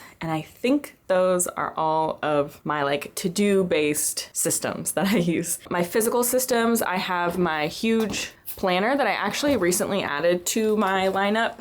So I think I talked about in my big start of the year video that I wanted to just have my 2 journals and that's it. I wanted to have my daily planner, which is the collab I have with Still Classics, and I've used that for like, what, 3 years now? I love that thing. It's just like a really simple daily planner. You can write down everything you're doing for the day. And then my Filofax, my little red journal that I use as a daily diary. So I write down everything I did that day just as like a way to document, and it's a good like memory practice for me. And I have been consistent with that for the whole year so far. I don't know the last time I've been that consistent with like any kind of journal thing. So that has been really nice. And then I added this. This is my like disc bound journal. And I don't know why I started using this, but it's like a bigger calendar-based planner. And then I have blank pages in here for journaling. So I've been doing a lot more journaling after my social media cleanse. I just like journal all the time. There's always something I want to work through. This is basically just like a brain dump journal for me. And then I can also write out like my agendas and my calendars. I have this calendar, which is just like a paper calendar. I put all of my events on there because I like to be able to look at any single calendar and be able to see if I have a meeting. Otherwise, I will forget it. And then I have my written calendars at my office too that I use. So I just like to have everything visible to me at all times. What's a habit you're proud you built, one you're proud to have broken, and one you're working on? This is so good. I would say a habit I'm proud I built was the journaling daily in the little red book, the little diary. It's really like, I can't think of anything I've done that consistently. I'm just so proud of myself that I've kept that up, and it's something that's so meaningful because now I can look back on that, and I don't know that I will, but like I could, if I wanted to, be like, what was I doing that day, and go and check and see literally everything I did that day. And that's so special. What's one you're proud to have broken right now? Social media. And you know what's so funny is I have nightmares. Now my nightmares are that I broke my social media cleanse and I'm like scrolling. I'm not kidding. I wake up in a cold sweat like, oh no, I'm scrolling. I'm addicted again. And it's so scary. But I think that's a testament to like how much my brain knows how important it was that I broke that habit, and how important it is that I'm like continuing to work on breaking that habit, because I won't say it's fully broken. It's just a lifelong process. It's like any addiction. It's like if somebody handed me a phone and forced me to scroll today, I'd be right back in it and I'd have to like detox again. But yeah, it's a lifelong thing I have to stay committed to, but I feel like I got past that really hard point and actually did break it. And now I literally, I just like relish and I just eat up my time with my brain. Like I get so excited when I could just sit with my brain. That is definitely when I'm proud I've broken. And what I'm working on is definitely movement. Movement is going to be a lifelong hurdle, a lifelong journey for me of working in consistent movement. What was your favorite part of creating your first book? Oh my gosh. Also, I haven't talked about my book, I don't think. Somebody asked about that in the personal section. I forgot to answer that question. I would say, I actually have it over here. I haven't opened it yet, the physical copy. I'm so excited. I would say my favorite part of creating my book was being able to really like dive in and research hobbies that maybe I'd like tinkered with or dabbled with, but hadn't just like, I just hadn't given myself the time to do it, which is fine. Like there's so many hobbies in the world, but this, it like forced me to devote that time to like learn a new hobby and like research a new hobby. Did I kind of like black out in the process of writing this book and like I really truly like was locked in. I went to like another headspace because I also was still doing everything else. It's not like I had like a break in my work routine to write the book. Like I just had to fit that time into my regular routine. And so I kind of like reverted back to that mental state where I would just like lock in and black out. Like, some other version of me really took over and took care of me in writing the book because it was quite stressful. It was quite stressful, but I had a lot of fun learning those hobbies and like spending time on those hobbies. But also like I remember when I was editing the video where we were doing the like polymer clay craft together, the like strawberry one, and I was like, hey guys, like if anyone has tips for how to get like fingerprints off of these, like let me know. And then as I was editing that, I was like, girl, you literally researched that and wrote about that in your like as a little tip in your book. I feel like that just goes to show I was so locked in a way where I don't know. I think I have repressed that that portion of my life, but not even in like a bad way. I think it was just a lot at once because I did have so much fun writing it, and it was such an affirming experience to write and be like, oh my gosh, I forget I like to write for fun. I think, sometimes I'm good at it and sometimes, it's just kind of fun. And so it was nice to be like, I can be this thing. Like I've never thought of myself as a writer, but I can be if I try. And I never thought of myself as this kind of hobbyist, but I put in the hours and I did the research, and I was for this short amount of time until I repressed everything. But no, I think I just love the opportunity to like prove to myself I can do something that I didn't think that I could do. There's so many things I would tell myself. I would tell myself this story about myself and about who I am. That like came from nowhere, really. Just came from, I think, like I would feel like it was a gut feeling, but really I think it was just fear, and it was just like that's something unknown, and so therefore I don't want to think about it, and therefore I think I don't want that. This experience has taught me never say never, more so than I already have. I've already preached that a lot. Now even more so I'm like, never say never. And if any opportunity comes up, just because I said I don't do that, I'm not that kind of person, I'm gonna completely forget that and give it a try, because why not? Okay, we're moving on to the advice portion. These are so interesting. Okay, someone said, what do you do when you lack motivation? When I lack motivation, I often find that there is something else going on internally. Like, it's not that I just inherently lack motivation. It's not that I'm a lazy person. It's none of that. It's that I have to work through something. If you don't acknowledge it, is going to continue. It just is, because you are not getting to the root cause of it. That is what I do when I lack motivation.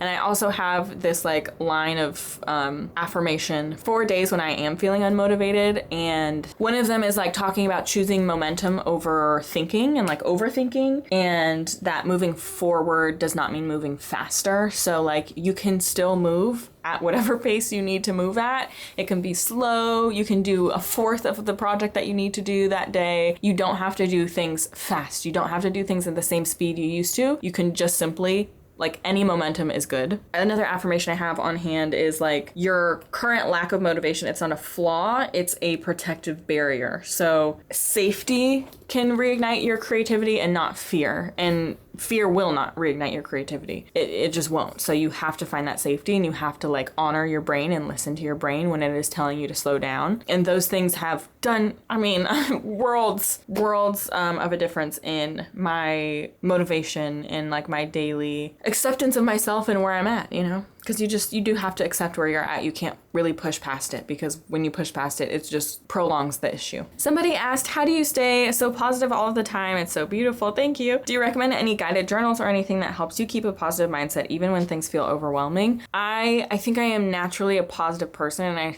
I do think that there is a essence of us just naturally as humans that tend to lean either positive or negative, like tend to lean glass half full, glass half empty. And I just have, I think naturally since birth, and maybe there's a bit of nurture in there as well as nature, but I just have always naturally been a very positive person, and I always try to see the best in people. I always interpret what people say in the best way.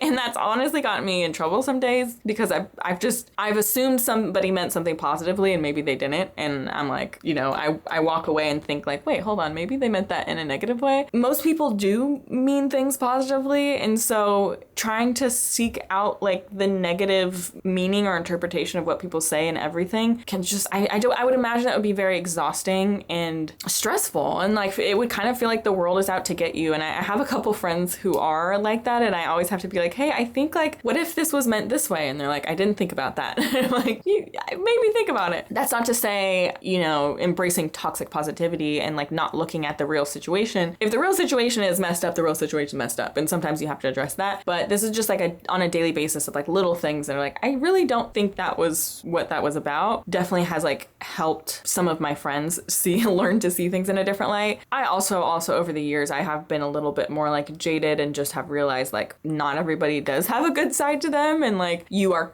constantly trying to see the best in somebody isn't doing you any favors when they are consistently showing themselves to you, and you are constantly making excuses for them and like pinpointing what traumas might have caused them to do this thing. And it's like, okay, but at the end of the day, they're treating you like poo. So you have to address that, and you have to set boundaries, and you have to like separate yourself from that person maybe, because who cares if it came from all of these well-intentioned places, it's still hurting you. So there are downsides to seeing life in that way. And also I do think that like some people just don't understand it, and they think that like maybe it's inauthentic. Maybe like I've had people really try and like find fault in me as a person, and like this people in real life, like they've tried to like knock me down a peg, or they've tried to be like, you can't possibly be that happy all the time. You can't possibly like, I don't understand it. Therefore you're fake and you're wrong. And like, I'm not that way, so nobody else can be that way. And it's a very interesting experience to come across. And I've just learned to like immediately clock those people and distance myself. Or we talked about like gratitude practices at some point, and a lot of people said like they do not feel that way, and they are just like naturally pessimistic people, and that what does help them is a gratitude practice. Like manually trying to point out the good things, because if your brain is constantly trying to like confirmation bias, like point out the bad things and say everything is bad, no look, this is bad, no look, everything's bad, then you're just like constantly surrounding your brain and your thought process and your psyche in negativity, and that is not conducive for like believing in yourself and for setting high goals and for like overcoming slumps and things like that, because you're just constantly shrouded in negativity. Maybe at night you write 3 good things that happened that day, and then you are manually training your brain to keep an eye out for all of the good things that happen throughout the day. So that is the advice that I've heard, and I hope that helps. But also I will say, as somebody who is naturally positive, there are still times when I am like I'm not positive to 100% of the time. I just am more positive than I am negative. And when negative thoughts do come up, I filter them through a system of like positivity. And again, not in a toxic positivity way, not in a way that's like, shut up, everything is okay. No, I look at the negative thought, which usually it can be like something self-critical. It can be something critical about somebody else that's not warranted and not necessary. It can be whatever the negative thought is, like today sucks, whatever it is. I filter the thought. I bring it forward into my mind. I say, that's interesting. Where is that coming from? And then I let it pass, and I allow like more positive thoughts to come front and center. But acknowledging it is important because like if you just simply like crush it and repress it, that's not actually like dealing with wherever it came from. Often I'm like, where did that come from? And I can pinpoint where it came from. I'm stressed today. I am feeling insecure today. I am whatever it is. I can usually pinpoint what the negative thought came from, but then you don't have to take it as truth, especially when it's self-critical. It's not truth. Just because you have the thought, it doesn't make it true. You can just acknowledge it, send it along on its merry way. Ooh, this is such a good question. I would love to hear advice on coming into adulthood as a woman with so much pressure in the media, especially around looks. I love your energy and confidence. I want that for myself. I love your channel. Thank you. I had to learn from a very, very, very, very young age that my looks were not tied to my self-worth. There are other parts of you that are so much more important and interesting and worthy of fostering than just your appearance. Like there's some things that I engage in because I like to, like skincare and fashion and certain things. It's like those are things that, yes, they are like pressures from society, but also as someone like socialized as women, and I feel like a lot of us who are socialized as women, like we end up finding joy and interest in the things that are forced upon us. It's this weird enmeshment of like, yes, it's a societal pressure, and yes, we're still finding interest in it. So I still do have those things that I've carried with me through life where it's like, I do like to, you know, put on a cute outfit. I do like to do XYZ, but at the end of the day, I don't derive my value, and I never actually like find true validation through my appearance. Hey y'all, I'm back. I had a wills and trust appointment, which everybody should do. You don't want to go through probate. Okay.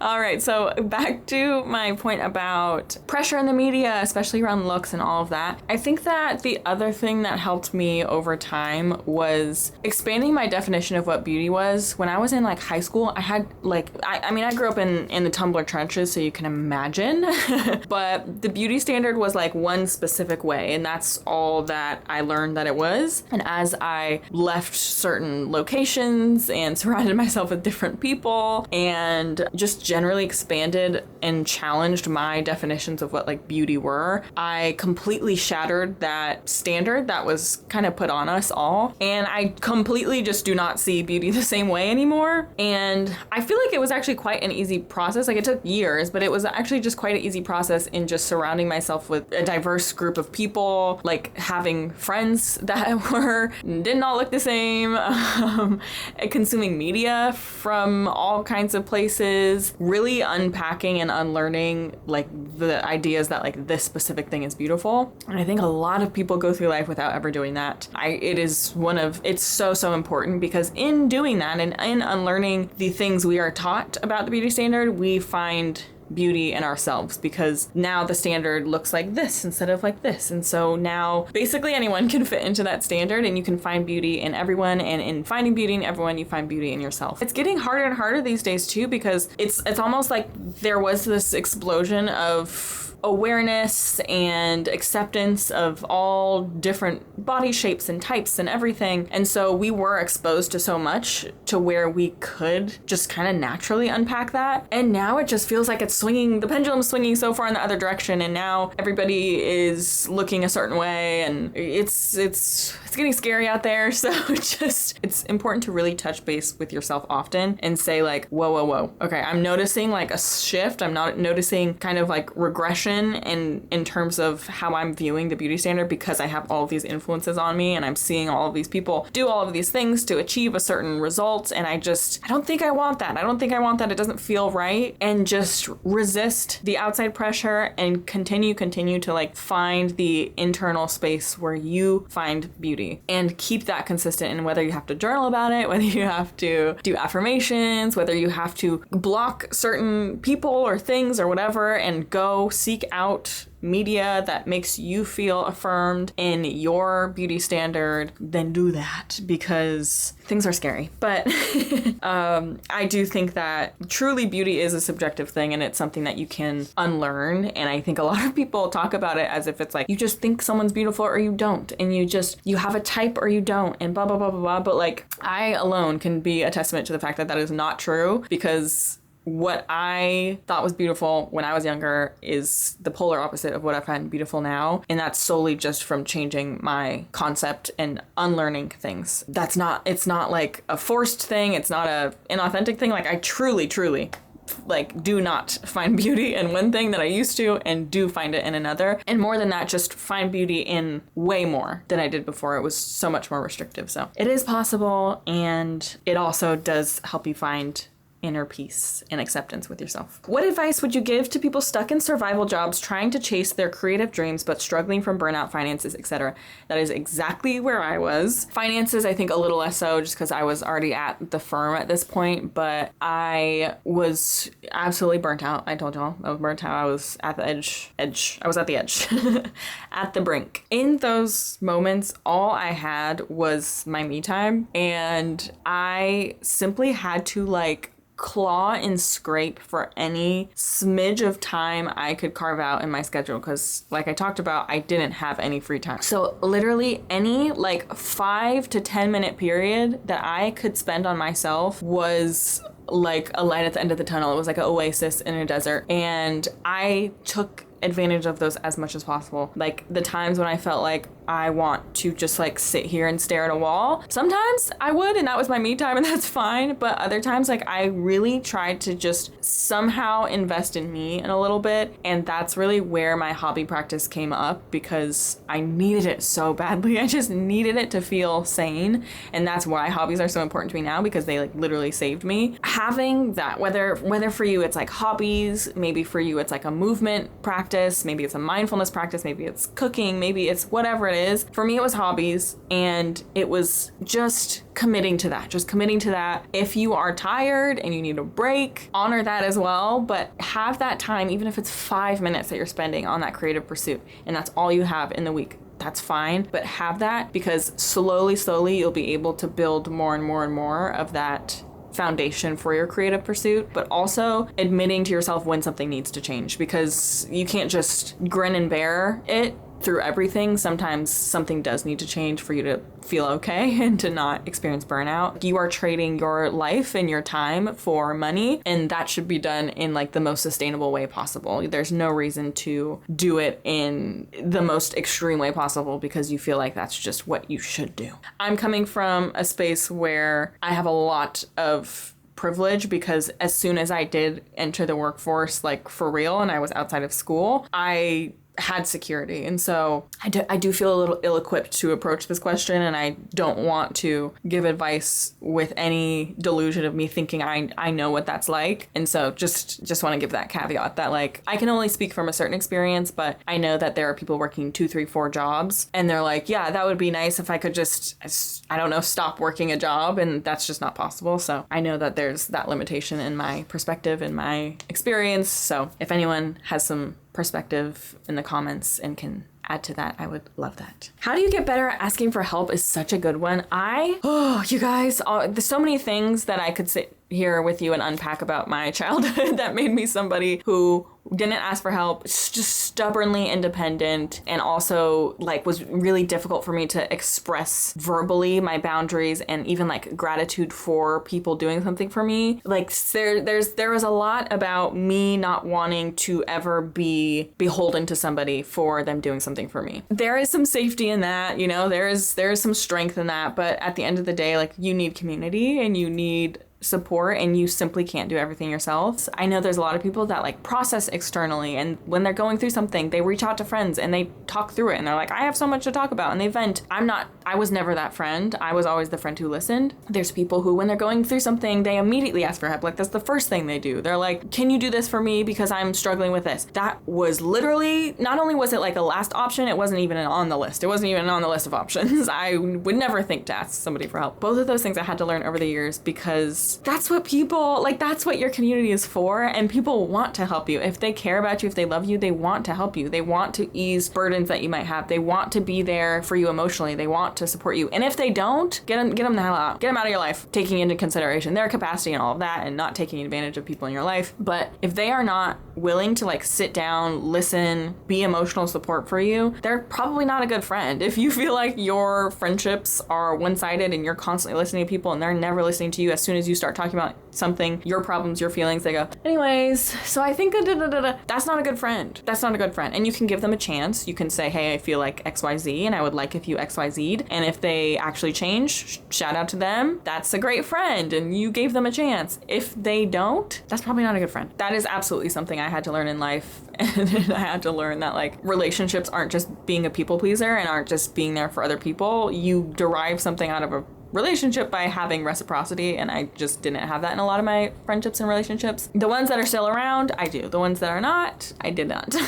It required trust. It required trust that that person cared about me. It required trust that that person would listen to me, because I had went through so many friendships where they wouldn't, and I wouldn't even try because I was like, I know they won't listen to me. It required overcoming like the discomfort of sharing, personal sharing and sharing my feelings. Like I was so terrified to do that because there's so much vulnerability in that, and somebody could look at your feelings and your opinions and be like, yuck, and just like toss them aside, and that's terrifying. But I had to unlearn that, and I had to embrace the discomfort, because on the other side of that was acceptance and care and community. And it's about like actually holding yourself accountable, knowing when you're at your limit, and being able to advocate for yourself and ask for things, because if people can't read your mind also. Like there's obviously like things in the house that should get done because people, like I said before, people should see things, know it needs to get done. But when it comes to certain things that like usually are on your plate and you need help with that because you are struggling in the moment, people can't read your mind. And I used to be somebody who I would just take on so much and take on so much, and then I would resent the people around me for not reading my mind, that I was stressed and that I had too much. And I'd be like, anyone should be able to see that I have so much on my plate. Like any normal person would come and swoop in and save me right now. But it's like, people can't read your mind. They don't know.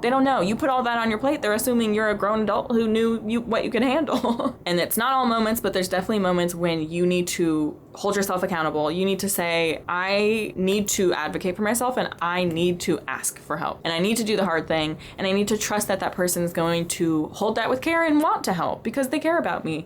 It's like exposure therapy. You realize there's no one's gonna come down and like smite you and like strike you with lightning because you ask for help.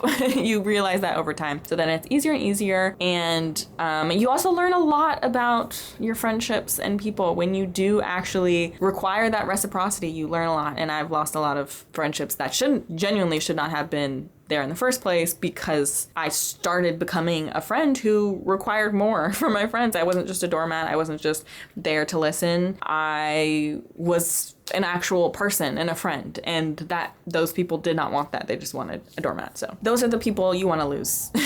This is the last advice question, and it's such a good one because it's something I still deal with. Advice for when you're scared of both making money and not having it. Oh, that's a word. Crochet Cakes, thank you. I remember that was from you. That's such a good one, and I literally am dealing with that as we speak, because it's almost this form of imposter syndrome and like not being able to imagine more for yourself. I think so. If this is confusing to anybody, because maybe you don't have this complex, like maybe you are healed and enlightened. The fear is like, it's like the obligation, the responsibility, and the self-doubt in making more money or having more responsibility, whatever, insert whatever like goal you have here. There's the fear in that, and then in like losing that.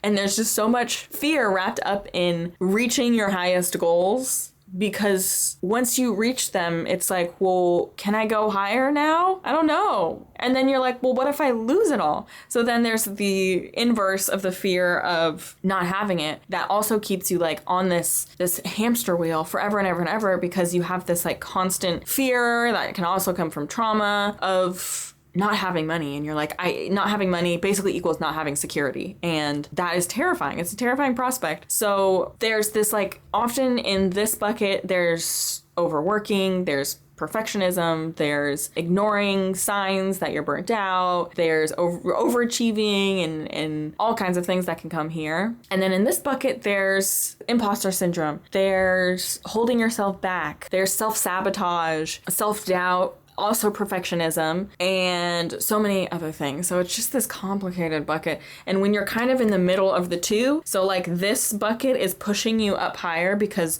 you have this like crazy work ethic because you're so scared of not having money / security. And then this one is pushing you back down. So you're kind of always on this like back and forth because you can't trust in yourself and believe in yourself and imagine a goal and a life for yourself that is more than this, and you don't realize you can dream bigger than this. And again, it doesn't have to be money. Like, money is just the concept of like security. For me right now, I think it used to be money, and now it's changed just to like freedom and financial freedom and like wanting like a life where I can do whatever I want. I didn't ever imagine that for myself until this year. I'm not kidding you.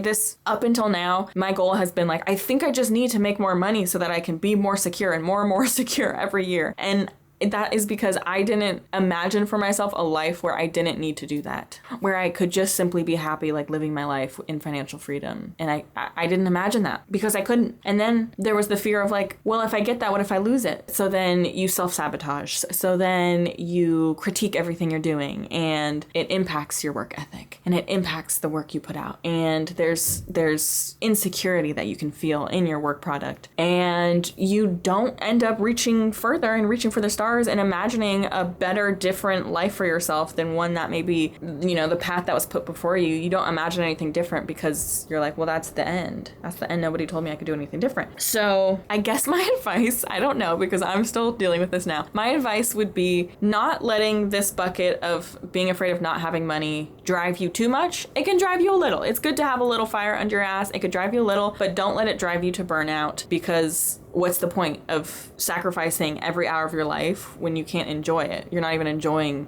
the fruits of your labor. And then over here, it's imagine more for yourself. Smash those ceilings.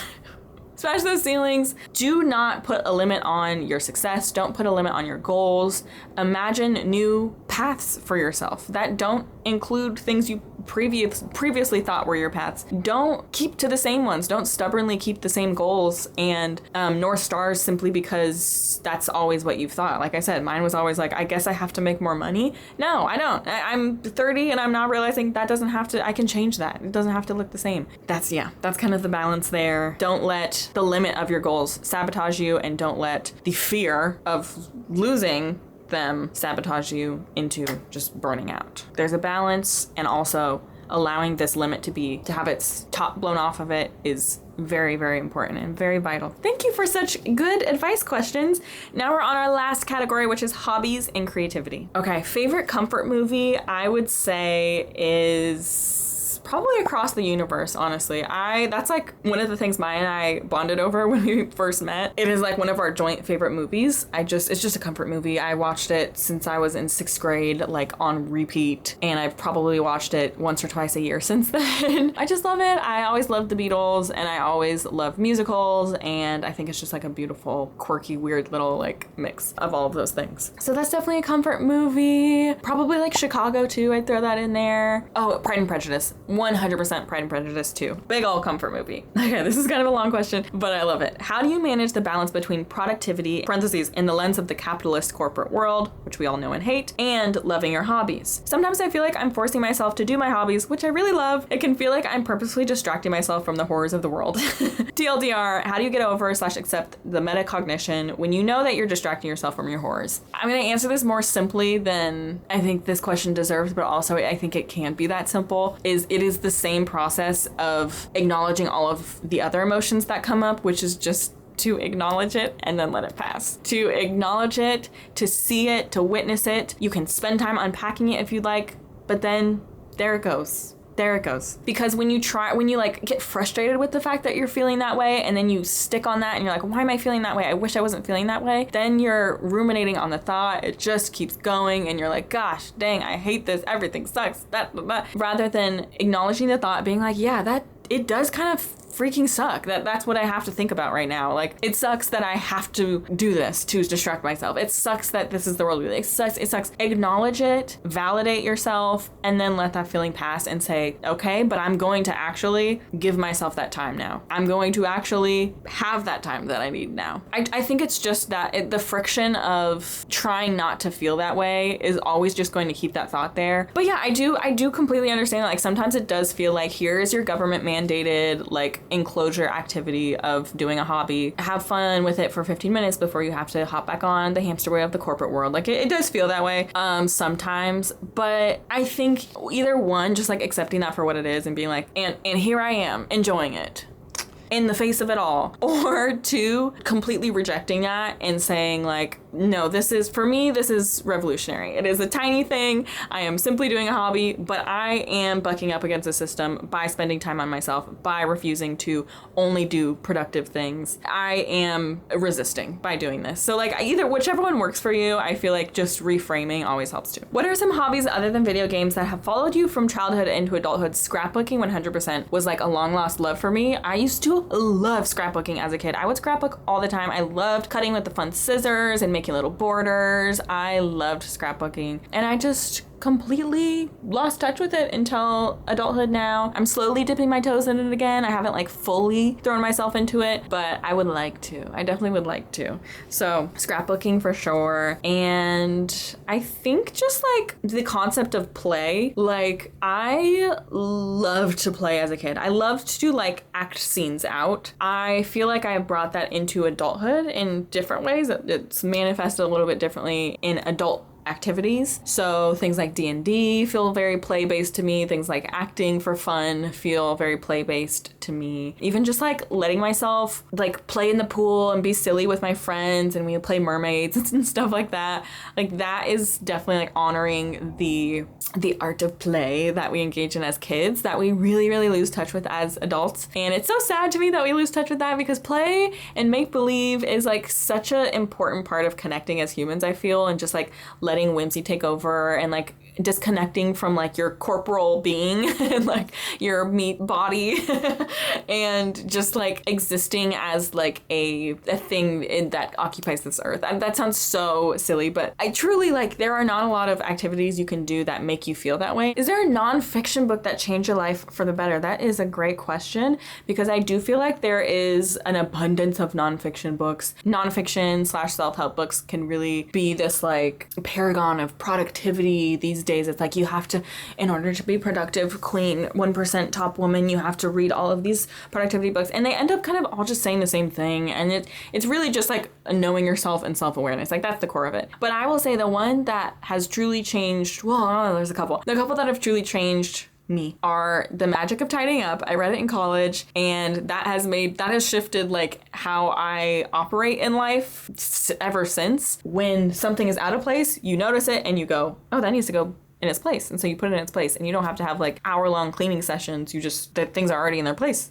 So that book definitely changed my life. And then Burnout, which I've talked to you guys about. Burnout changed my life in a time when I was burnt out. It taught me how to stop. That the same issue I talked to you guys about of like, I didn't know how to stop. I was waiting for someone to tell me to stop. No one was there. It was on me. That book taught me how to stop, like point blank period. Listening to your body, and how when you don't, your body is going to shut down, and it's going to be inconvenient and it's going to suck. That's worse than just listening to your body and resting in the first place. So definitely those two books changed my life for the better. What's a piece of media or a hobby you wished you could experience for the first time again? It's gotta be a game, and I think it would be Bug Snacks. Oh my god, I love Bug Snacks. Bug Snacks is like one of my favorite games of all time. I would say Stardew Valley, but truly I feel like I grow a deeper love for it over the years. Like I have hit perfection on save files, and I just love that game, and I can always play it and just find more in it every time I play it. But Bug Snacks is one of those games where like the specialness of it, it's just so unique, and it's hard to replicate that in a second playthrough, even though I've tried and it was still really fun. It was just different. So it would be Bug Snacks. Tips on like how to decide which hobby to do. Someone said it usually ends with me doing nothing, because I don't feel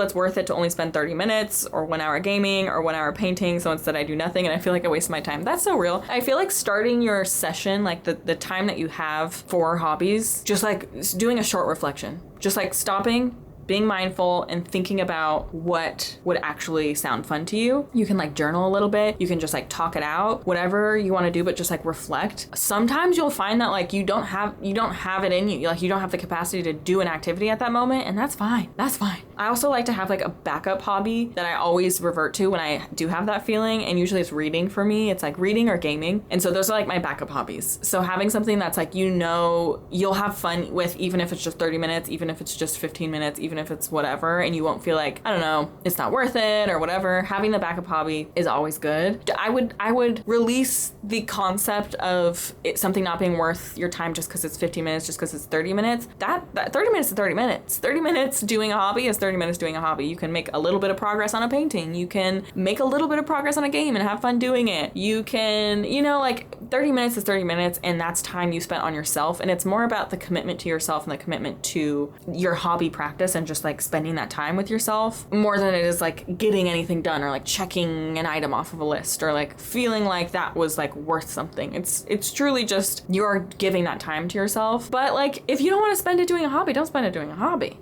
But reflecting a little bit before definitely helps me. How do you balance all of your hobbies and enjoy them without feeling guilt? I feel like whenever I'm gaming, all I think about is reading. And when I'm reading, all I think about is gaming and feeling guilty for not doing the other. That's so interesting. I think I addressed most of this in this video, the like, don't feel guilty abandoning your hobbies basically. But I think that a lot of that is truly just like mindfulness and self-acceptance and trusting yourself, like trusting yourself that you're making the decision that is best for you in that moment. And like, there's no reason to, there's like, you don't owe anything to your hobbies. Your hobbies are there to serve you.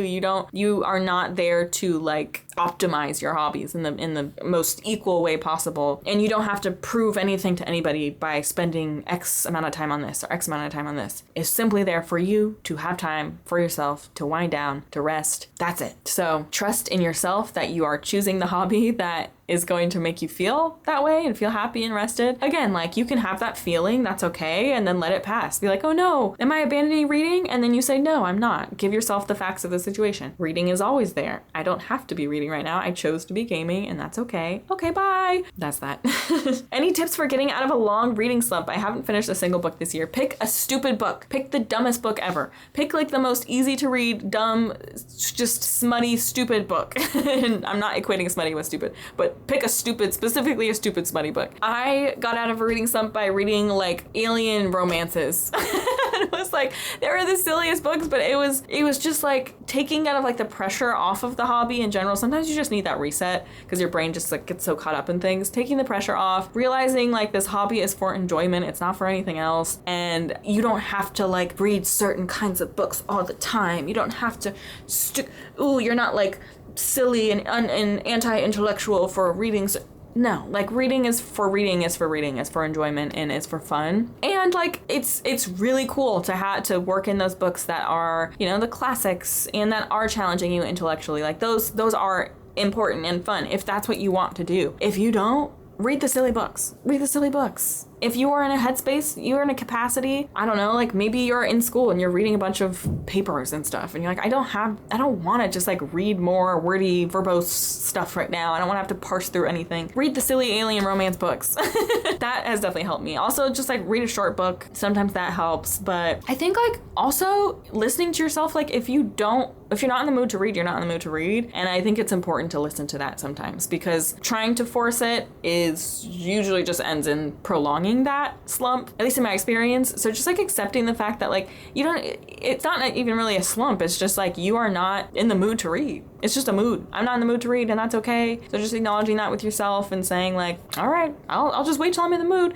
I went like years with reading like maybe 2 books a year because I was in school and I had too much. I was reading other books for school. And so I was like, I'm not in the mood. I'm not in the mood. And that's okay. You don't have to be in the mood. Maybe you're busy at work. Maybe you're busy at school. You don't have to be in the mood. It's okay. Maybe there's another hobby that you can occupy yourself with. You can only pick one hobby on a deserted island. What would it be? 100%? Oh, actually, I don't know. I was going to say 100% gaming, but then I just had a pang in my chest because I think I would want to read so badly too. I don't know that I can pick. I think I'm bringing my Switch and my Kindle. I'm bringing both. I'll pull up AO3 on my Switch internet browser. Does that count? Okay, you guys, that was all of the questions. Oh my God, this was so long. Thank you so much if you stuck through this, if you cared enough to even listen to me chat this long. I appreciate you. I hope we've learned a little bit about each other. It's really nice to be able to chit chat with you guys and update you on my life and my goals and all of that because they're ever changing, because we are ever changing and that's okay. And it's good to accept the fact that we change. Yeah, if you guys want to answer any of these questions in the comments, please do, you guys. If any of these questions stuck out to you and you're like, oh my gosh, I want to answer that, please, please, please answer them. I love learning about you guys. I read all the comments. I am obsessed with you guys, so I love to hear. And if you're like, I don't think anyone will care, I don't think she'll care, I will. I do. And I do. So please answer whichever questions, however long of a comment you want to leave, please answer whichever questions in the comments. I can't wait to read them. I will see you guys next week. I love you. Stay cozy. Bye.